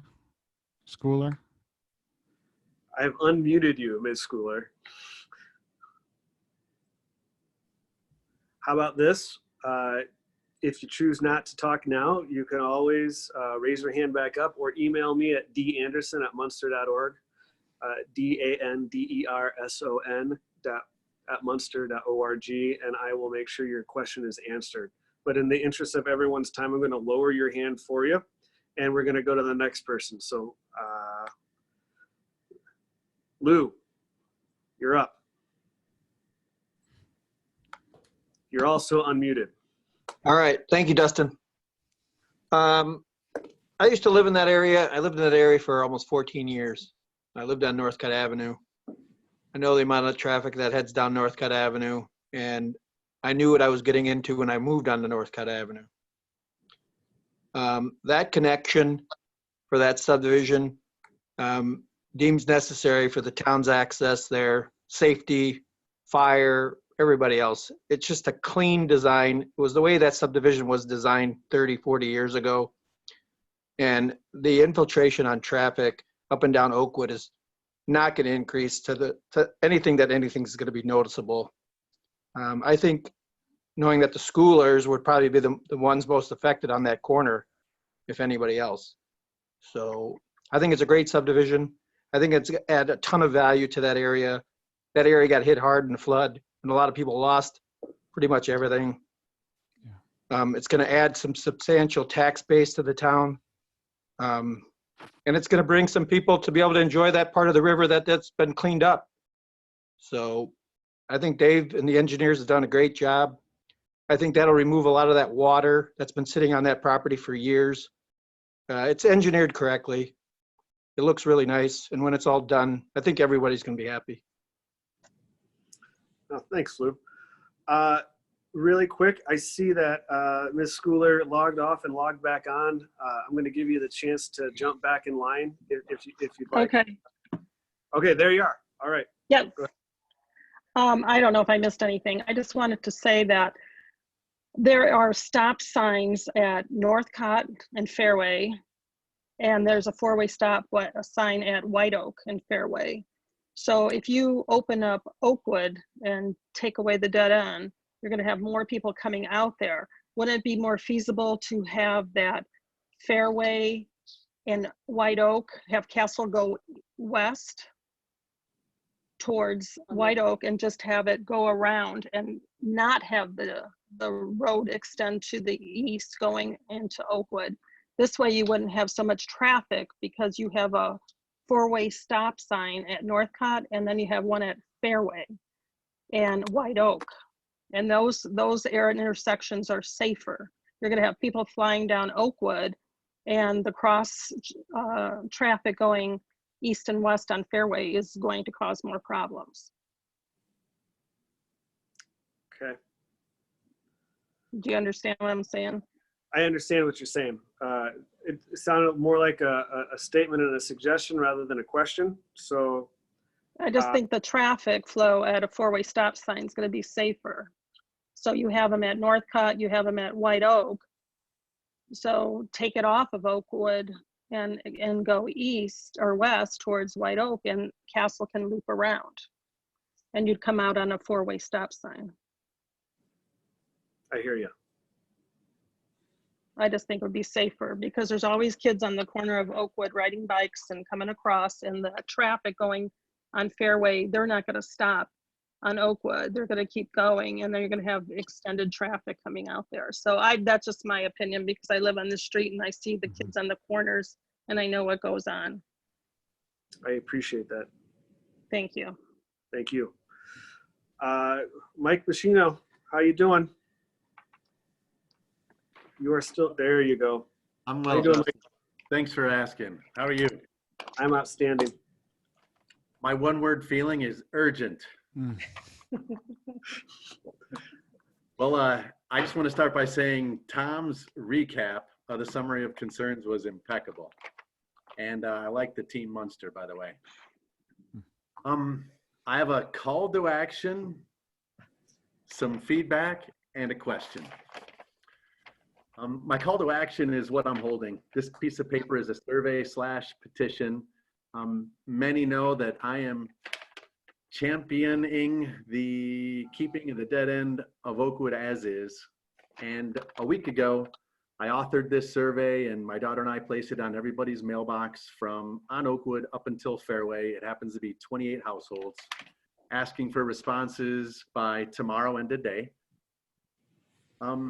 Quickly, it says, Dear Oakwood resident, during the development of Castle Drive by Katona Builders, do you prefer Town Munster Planning Commission keep Oakwood Avenue a dead end? Yes or no? And bullet points are, dead end longer than 750 feet require approval from our fire chief. Katona Builders' original plat was a dead end for Castle Drive and left Oakwood Ave unchanged. According to Realtor.com's article, what is a cul-de-sac? Buyers are willing to pay 20% more for a home on a cul-de-sac, indicating that their peace and quiet garner top dollar.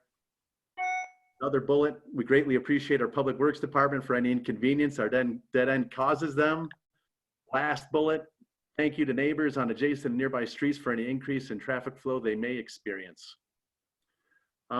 So far, we have 17 of 28 respondents have placed it in our mailbox. That's a 61 response rate so far. Again, it's early and it's a resounding yes. Nobody has stated no, they want to get rid of our dead end. So, so far we have 100% yeses. So the call to action is, please get yours in. And if you're not meeting the deadline, I will be reminding you. Feedback. It seems It's like a gift. Feedback is a gift. It seems to me like the major concern is public safety. And I just want to share that one of the respondents said that keeping it as is more secure. And I just want to state that our human brains are strange. We're horrible at measuring risk. I feel like we're focusing on something that's never going to happen, like a public safety vehicle not getting through. If anybody has an experience that I'm not aware of where that happened, let me know. I feel like it's never happened and likely never will. I feel like we're at more risk of reducing walkability and biking. I think we're more at risk for not getting off our butts and taking walks than for a public safety vehicle to not get through the street. And then my question, knowing that, you know, the length of the dead end requires fire chief approval, may I contact Mr. Dave Pelk, our fire chief, and plead our case and get his approval? Well, he's a public official, Mike, and if you would like to ask him to disregard the fire standards that he's in charge of enforcing, then you are, as a resident, welcome to contact any staff member in the town of Munster. Okay, good to know. I just didn't understand the protocol. dpelk at munster.org. All right. DPELC. You got it. Well, thanks. I just didn't understand the protocol of who gets, you know, the fire chief's signature, and I'm happy to do it. Thank you for listening. I'm done. See you on the 14th. See you, Mike. Bill P has left and come back, but you are next. If you'd like to go, please unmute yourself and you have the floor.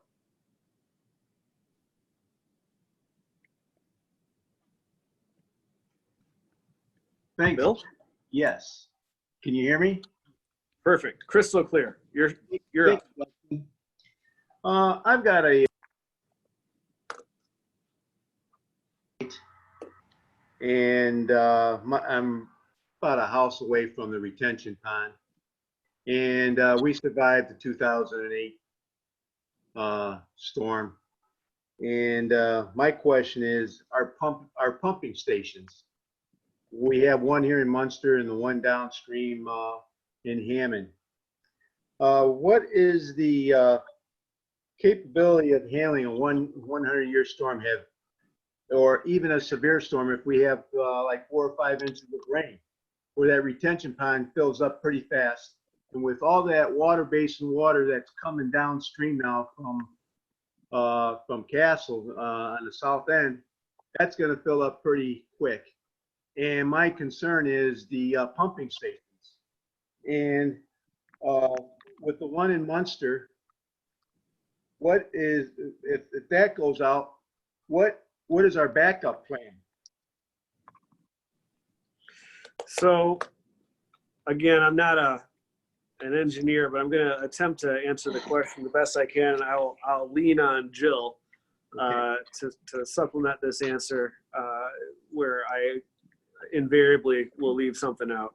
So your question, if I understand it right, Bill, is in the event of a huge storm, 4 or 5 inches, Yeah. all in one storm, right? Comes down, what's going to happen? So it's not just a matter of the storage and the did. retention facility or Dustin, the pump could you station. mute Kathleen, please? Yeah, sure. I think we're just getting some background noise. Thank you. So it's not just a matter of the retention. It's not just a matter of the pump station. It's the capacity of the infrastructure that carries that water from the inlets to the retention, from the retention to the pump station, and the pump station to the discharge, right? So you could have a huge retention pond, or you could have a huge pipe, but there's a series of things where each chain is dependent on the strength of the next link. And I'm not going to sit here and tell you that I have personally televised every storm drain, but water can only move as fast as the storm inlets and the infrastructure underground can carry it. Now, I'll let Jill jump in just a second. You asked about the pump stations, stormwater pump stations. What happens if they go down? Correct. Those are on generator. So I know that they went down in 08, and I know that when they were rebuilt, certain steps were taken to mitigate future hazards. I went through Hurricane Sandy in my previous job, so I do know a little bit about that infrastructure, what happens when that infrastructure gets wet, and all the terrible things happen. So if you want, that's a serious question, and I'd be happy to follow up with like a serious detailed answer. If you want to email me at danderson@munster.org, I will give this the length of attention and detail of response that you're probably looking for. But Jill, could you talk just briefly about the capacity of the stormwater infrastructure underground that would transport that retention water to the pump station? As much, I mean, I'm not familiar with the entire infrastructure of the town, but generally, you know, in a storm, a lower level storm, the pipes would not be flowing full. And so as we get more intense storms, those pipes will flow full and fuller, and then they can get to a point where they can be under almost a somewhat pressurized situation, because the pressure of the water as it's filling up will push, and that can increase the capacity of the pipes a little bit more. I'm not 100% sure that I mean, I can't really answer anything more than that without really taking a look at some specific. It kind of to my point, you know, I want to give you the most accurate information that we can give you, and those are knowable points of information. I just don't know them off the top of my head, Bill. So if you would, I hate to punt on a question, but I also don't want to guess. Right. The reason why I'm asking is because when Joe hit it right on the head, when you have pressure and everything, it expands. And when it starts expanding, you're expanding into the foundation of the walls, and that's where the wall starts to buckle. That's part of my concern also, because that won't really happen in a gravity situation, because there's always a relief for that pressure. I can go on White Oak. There's a few homes. There was a house that was completely demolished because of that back pressure. It collapsed all basement walls. Ours collapsed. That's how much pressure we had from the water. And that's my concern. That's a fair concern, Bill. And please write me. Yes. And I will give you the level of detail that you're looking for and you deserve, all right? Could you repeat that again, Dustin? Your email? Are you ready? Yes. DANDERSON@munster.org. Okay, thank you. Thank you, Bill. All right. No offense, but I'm going to mute you. you can raise your hand again if you have another question. Ms. Brandenburg, you are up. Okay. Oh, two Brandenburgs for You're gonna one be- camera. Outstanding. You get How two you on guys- one camera. So first question, on this issue with regard to the rule regarding the length of cul-de-sacs. In order for that rule to be met, specifically that code to be met, the Newcastle Drive only has to be connected one way or the other. It does not have to be connected both ways, correct? I suppose that could be one interpretation of the rule. And you earlier have stated that there's a requirement in order to get around that rule that it requires approval from the fire chief, correct? I feel like Chief Belk is having an awful lot of leverage placed on him, and he's not here to defend himself. Well, and no, but the issue is the town council, whether or not the fire chief approves overruling that or not, can overrule what is done here. You're just saying in order to get a recommendation from your office, it would require approval from the fire chief, correct? If I may jump in a little bit, the town council has no actual jurisdiction with respect to a subdivision plan. So it would be a decision made by the plan commission. And Commission, sorry, wrong group. The planning commission though does not require an approval from the fire chief to change the rule, correct? if we want, that's a question that we could ask the fire chief. I would say to comply with the International Fire Code, which we do comply with. Part of our rating as a town, our fire insurance rating is based on what codes we follow. I would say that I suppose anything is possible, but not everything is desirable. This is And Steve. so We it's a have question of desirability versus what's allowed. If I might just interrupt, we have Attorney David Wickland on the line, who's the town attorney for the Plan Commission. I wonder, Dave, if there's something you could say about the role of the Plan Commission, ministerial actions, and so forth. Oh, and you're on mute, I think, sir.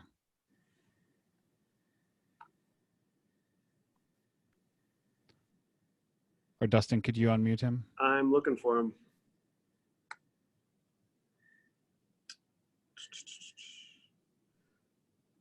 I think Mr. Wickland may have stepped away.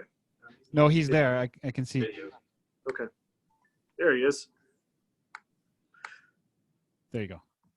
There you go, Mr. Wickland. Now, the question again is?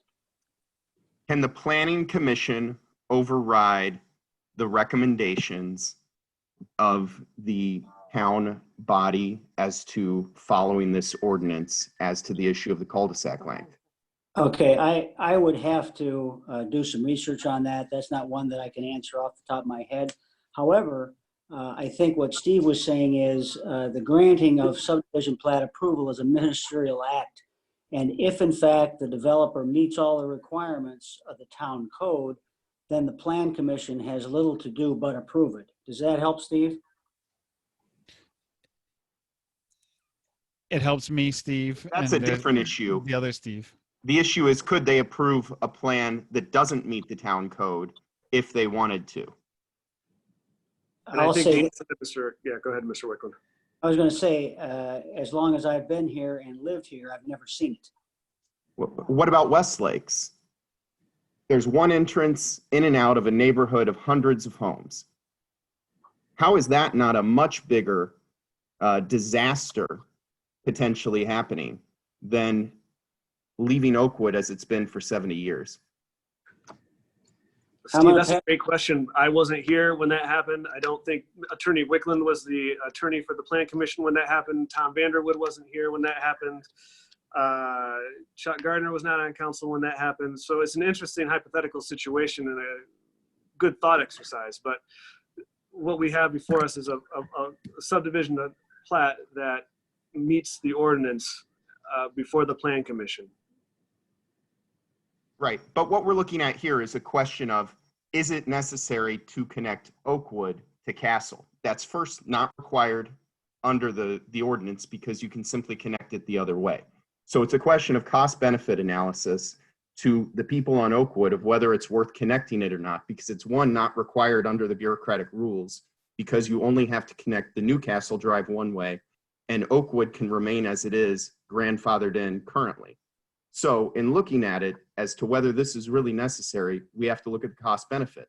One, there's going to be increased traffic on Oakwood because of this change. Two, it's well known that cul-de-sacs have lower incidence of home invasions because criminals as a whole don't like cul-de-sacs, because for the same reason that maybe it's less safe, it makes it less safe for a criminal to go into your home and rob it. So have any of those things been weighed, or is this simply a manner of looking at, well, we have an opportunity here to get a developer to pay for something we wanted to do, so we're going to do it whether or not the people on Oakwood want it? Well, the instances of crime are interesting. I don't have those statistics in front of me. I'll assume that you're telling the truth. I would ask that you assume that I'm telling the truth when traffic accidents are actually exponentially higher on cul-de-sacs than they are on through streets. So I think in the terms of immediate public safety, it might be a push at best. The town has not done a detailed cost-benefit analysis on this. We simply asked for compliance with the regulations of the subdivision ordinance. But you would agree that it would comply if it simply connected the other direction only, correct? I would not agree with that because I don't have the ordinance here in front of me, Steve. But it's an interesting question. I think what we're trying to say is it seems like it's an additional afterthought that, oh, why don't we go ahead and connect to Oakwood as well? Castle's developed, great. It should be developed. It's going to be developed at some point. This is going to happen and it's going to be good for the area. Hopefully all of the water situations are being worked out appropriately, and I trust that they are. It sounds like there's good progress on that. That could be connected to Wino and leave already grandfathered in Oakwood, which has lived as it has lived successfully and well with fire trucks accessing it. We have 2 fire trucks and several police cars every summer for our parties, for our block parties that we host for the entire neighborhood. And why do we host them on Oakwood? Because Oakwood is the dead end. Oakwood is the place where children play. Oakwood is the non-through street. That is about to change dramatically. Dustin, could you please mute Tony? I mean, if we're going to connect Oakwood, I think we need speed bumps. I know you don't like them because of the snowplow issues. Someone who used to live in Chicago and saw speed bumps very effectively manage traffic. I think we need to be looking at the safety concerns of what we're going to do with all these children who play on Oakwood and the young families that live on Oakwood and bought on Oakwood, with the understanding that Oakwood is and has been for almost 70 years a dead end.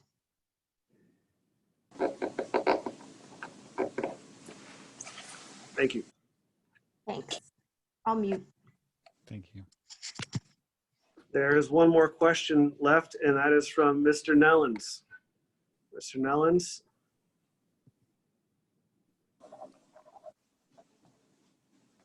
Yes, I'm here.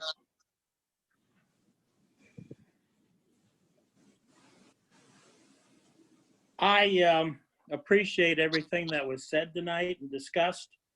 I have a few questions that I might like to ask. The floor is yours, sir. Oh, okay. Just to confirm the size of the cul-de-sac that would be required in order to have a fire truck run around it. At some point, we don't need an answer right now. Second of all, I'd like the see the detail on the code from the state or the federal that's asking for cul-de-sacs not to be longer than 600 feet. And is that a recommendation, suggestion, or mandate?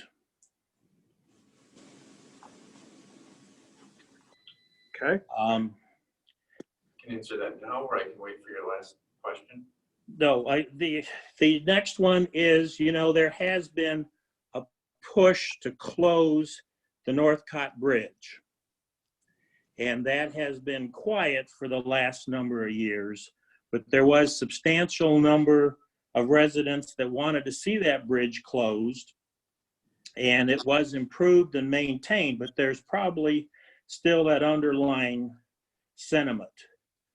I did want to point out that there's a number of residents have complained about the traffic for years going north on Hawthorne to the Northcott Bridge, and their disregard for traffic speeds and just blatant aggression. And with respect to the stormwater, best that I recall on that program, that stormwater goes to the pump station adjacent to the Med Inn and Calumet Avenue. And the town did add a generator to that.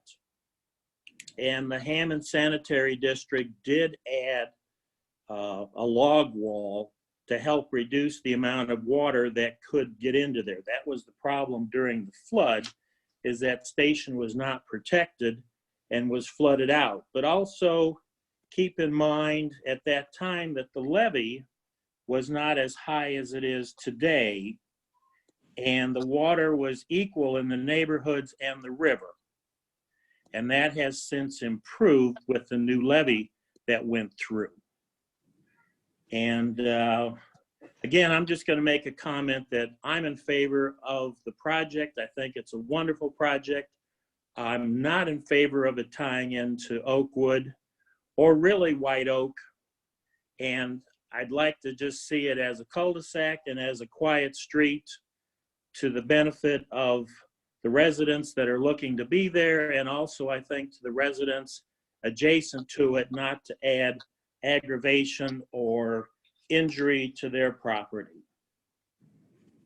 So that basically covers what I have, and I appreciate the opportunity to speak.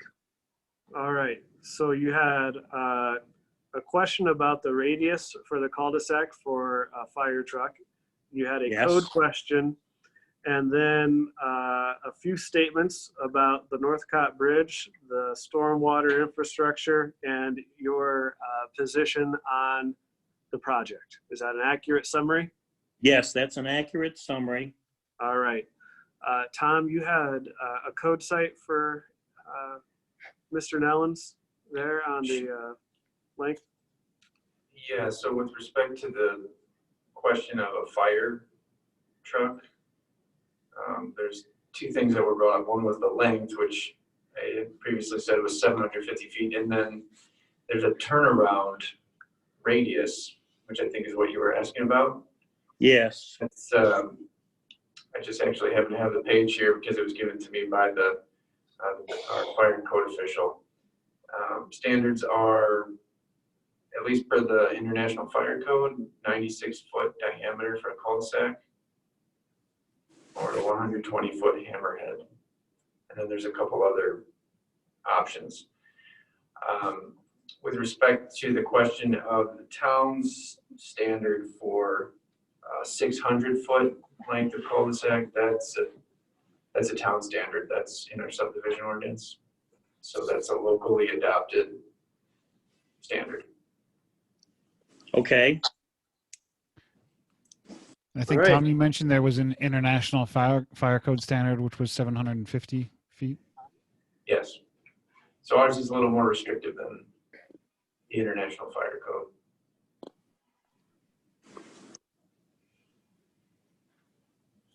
And with that, there are no more hands up, but there are a couple people who dialed in by phone.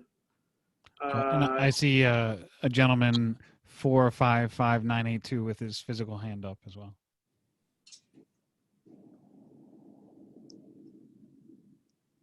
Who's speaking, but you're on mute, sir.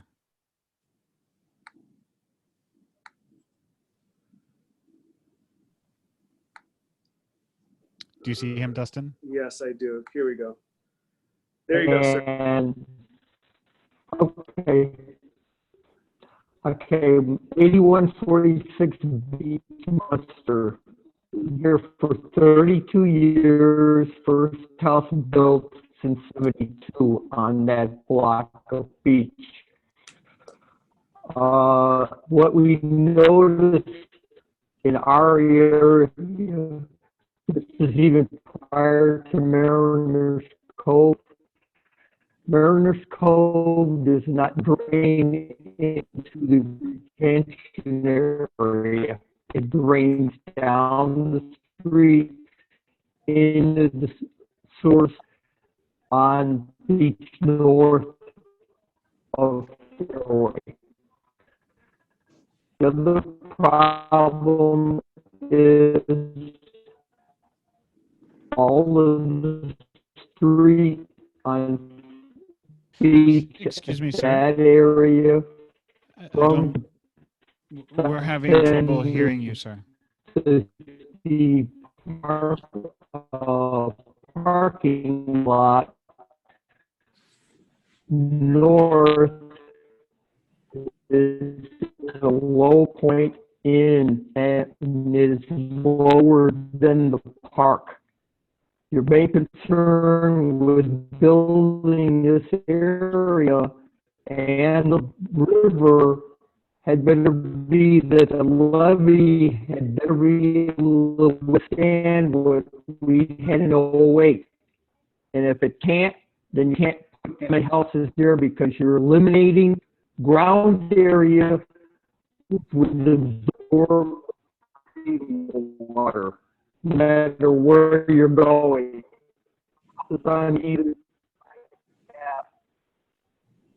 Pardon? We had a real trouble hearing you. So The what you need audio. to do is be sure if you're going to have a retention or drainage off of the spatula, that it's definitely going to be able to get into the river and go west. Because you have the other problem along Curve Park with the water running from that end of Wicker into the river. That fills up real quick, and you will see ladders put on Northcutt and Columbia in the last couple of years. And if that's not a detriment to feeling secure in the area, then you're just asking for, within the next couple of years, another away in this area. And I can attest for a fact that Governor Daniels at the time got in a rowboat at the end Beach Park, motorized all the way to the River Drive. Because I had 1.5 feet of water in front of my house. But we were lucky. We have dual sumps in my house. I even had a third battery backup attached to my main. And it's still, to this day, it's used because my lots behind me, where there are now fences, get flooded. And that's partially because my house runs 600 or 77 feet deep on the lot. It's a 150-foot lot. Everything to the south runs to my neighbor's yard, behind his garage. Also to the neighbor on Greenwood, it runs into his yard too. But that's vacant and just grassland. So be sure, as far as on a building, their elevations don't impede on White Oak and Oakwood. That's all I got to say. Thank you. I would add that at least on my end, I had some trouble hearing you. I heard I did make out some of the words that you were trying to say, sir. You may, if you want to put that on the record, you may think about sending one of us an email as well. Does that cover it, Dustin? I see no other hands. And you were asking if anyone on the phone did want to speak. I don't know if I got cut off or not. It was pretty hard to hear you, sir.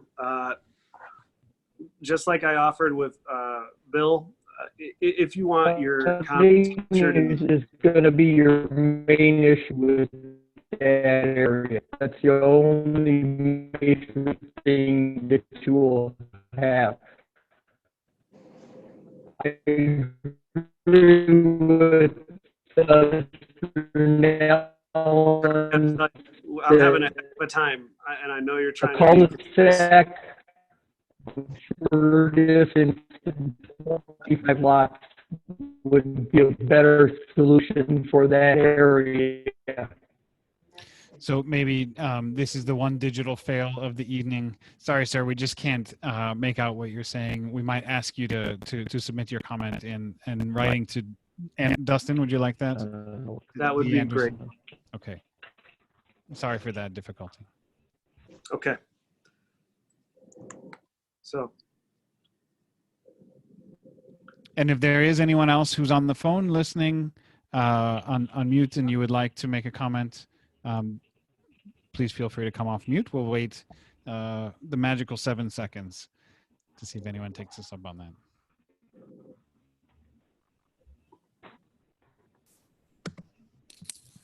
Okay, that was a 7 count on my end. Any comments from Mr. Gardner or Mr. Baker or anyone else? And if not, we'll move to the final point. My only comments would be is I want to thank the residents for taking the time to meet with us, to give us their concerns. I would also like to thank the staff, Mr. Katona, Mr. Turinga, Jill, for also putting together the package of information tonight for the preparation. So I do want to say thanks for that.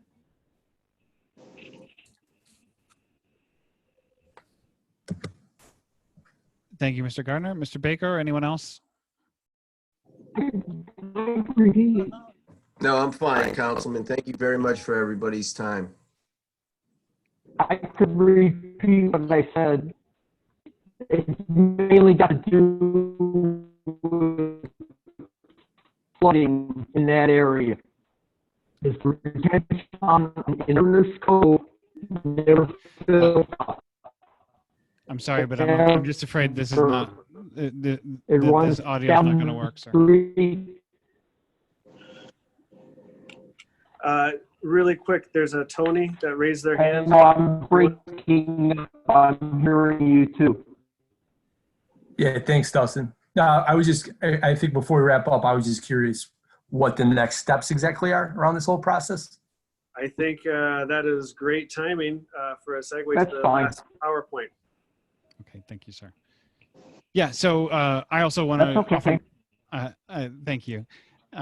I just want to offer my thanks to everyone. It's now been more than 2 hours. I know also the Plan Commission was quite a late night that night. It's a testament to the passion that everyone has about this project, including the town staff and the developers, Dave and Don, being willing to do this. Like I said at the upfront, there are things you have to do, things you get to do, and things you choose to do, and everyone chose to dedicate their time tonight.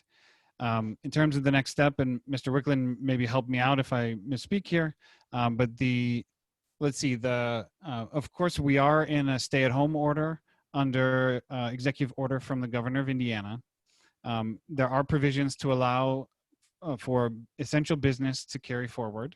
That includes construction of homes and infrastructure, maintenance, lots of other things. So the work that we're doing, like I said, at 45th Street underpass is moving forward. Also in the executive order is an allowance for us to meet publicly, virtually, not only for information sessions like tonight, but also for all government bodies, boards, and commissions. And so we will be doing that on April 12th, next Tuesday. We'll be conducting a public meeting of the Board of Zoning Appeals, followed by the Plan Commission. And at that time, that will be the conclusion of the preliminary plat approval. We will take into consideration all the things that we've heard tonight. And I don't know, Mr. Wicklund, is there anything that you would like to add about what will happen next Tuesday? No, I think again, you hit the nail on the head. We will follow the same protocol as we did this evening, but for the appropriate notices that will go out, of course. Otherwise, I think you've stated it correctly. Okay, wonderful. Then I really thank everyone. I guess the end of this unprecedented evening has come to a close. And excuse me, Councilman. I have one more question then, just to talk this through. So how are you going to analyze? I know Dustin offered to look at the traffic situation on Northcott. How will that be analyzed and addressed between now and Easter Monday, I assume, before you guys have your Tony, Tuesday? my impression was that you were interested as a why hasn't this been looked at generally? It was not my interpretation that it was your expectation to have this done before Tuesday. I'll commit to taking a look at what the impact would be to connect that section of River Drive from Oakwood to Northcott. If I can do that, but that's not something that can be done while there's a stay-at-home order. And even if there wasn't a stay-at-home order, you'd want to capture a wider range of data than that. And I don't think, and I don't think, if you would, Tony, just for a moment, in a ministerial action of the Plan Commission, they necessarily need that information to make an informed decision as to whether or not the petitioner has met the locally adopted ordinances.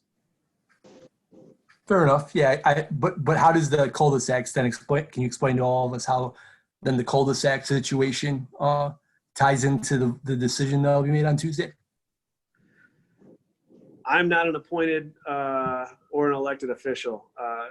What will happen is the petitioner will bring their petitions to their Planning Commission. Can explain it.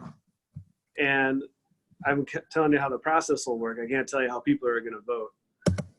The petitioner will bring the same petition that was at their public hearing last month to this Plan Commission meeting as the plans are proposed. And then the Plan Commission will assess as to whether or not those plans meet the local ordinances, and then they'll vote. Yeah, and since Tony, you've addressed me as well, I think Mr. Bassino and maybe one other participant tonight had indicated they may like to reach out to Mr. Pelk, Fire Chief Pelk. So if that happens, we'll hear from him as well, the recommendation. And then I suppose it will come up to all the members of the Plan Commission to weigh the various factors, the input here, safety, and make a decision, make a call on that. Again, as has been pointed out, to the extent that what has been brought forth by the petitioner meets the ordinances, it is our responsibility to approve that. I'm sorry, Steve. Is there any option here where we could have a second plan provided? Because what I'm hearing is the plan as is meets the ordinances and ergo will be approved. The original plan, my understanding, was not going to connect to Oakwood. Does Mr. Katona want his plan to connect to Oakwood? Does he have another plan that could be put on the table as a secondary option from which our commission could assess two plans and, in taking the residents' concerns and thoughts into consideration, select one of those two? Or are we simply relegated to the plan in place right now, which will be approved? I think conceptually the commission can understand what the second option would be, and wouldn't need the developer, Mr. Toringa, to develop, to draw up a whole new preliminary plat for option 2. I think we can conceptualize that, and it comes down. at least for me, you're asking me, so I can tell you my thought process. And at the meeting next week, I imagine we're going to have a chance for the Plan Commission to also sort of weigh in and talk about this and discuss. The matter of safety, like, look, we say the human brain, Mike, is weird. It is true. We think stuff is going to happen that isn't going to happen. And yet we're sitting in the middle of a global pandemic where people are dying. And in fact, when this Plan Commission happens, it could be even worse. Part of what weighs on my heart is, especially in a street that has a history of flooding, if there are blockages there and some disaster does happen, of course, we hope it doesn't happen, that there is a reason there's an international fire code for 750 feet. We're 550 feet extended beyond that. Nothing's happened, thank God, in the last 70 years. If we weren't doing this development, maybe we wouldn't go through and put that together. But when we have a chance to do it without connecting to Northcott, creating more traffic flow in through there, that's just sort of where I am right now with my thought process. And it's why we all get together and discuss next week. Keep going back. I want to make sure you understand. I think a lot of Oakwood residents would probably be less concerned if it was going to connect to Northcott, because then traffic that's flowing from the west heavily on the River Drive would go all the way to Northcott and bypass Oakwood. What it will do instead with the spatula situation, which isn't accurately represented in the photograph because the spatula actually continues on to the west, it's going to come all the way to Oakwood, and then the cars are going to go down Oakwood because Oakwood will be the easternmost street closest to Northcott to provide egress to Northcott and the bridge. So instead of bypassing Oakwood, it will come down Oakwood.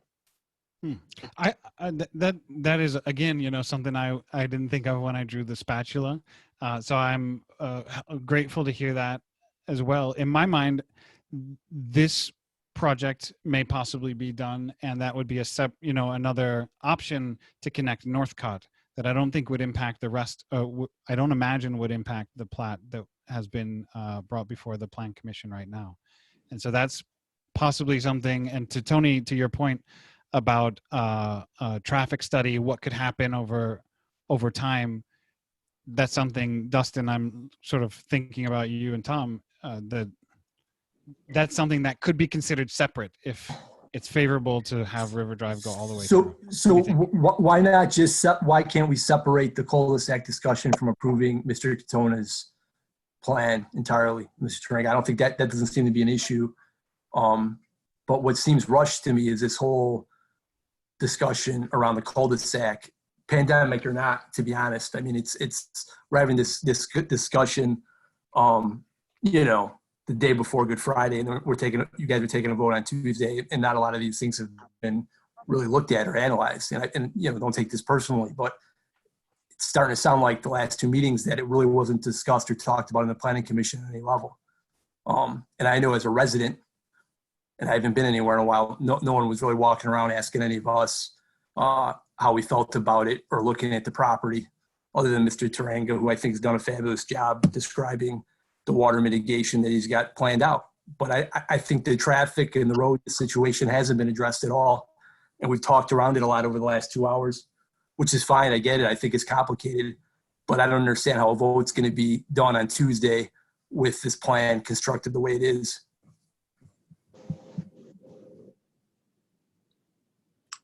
I hear you. Yeah. I would. Sorry. It's kind of a bad look too, under the shelter in place, just optics wise, as a resident of the town. I mean, it just feels a little rushed and it feels a little awkward to me. And, I'll sleep on it, but everybody have a good night. And I hope we can have some more discussion over the weekend. We all know we'll be in Munster, so most of you know how to get a hold of me. I'd be happy to talk about it some more. But good night. Thank you very much. Okay, thank you all. And to that point, we will be, unless, Dustin, we've exceeded the recording capacity of your laptop, we will be making this recording available for people to review and think about over the weekend. So with that, if there's nothing further, I'd like to adjourn this meeting. And again, thank you for your participation in this unprecedented meeting tonight. Thank you all. Thank you. Thank you. Goodbye.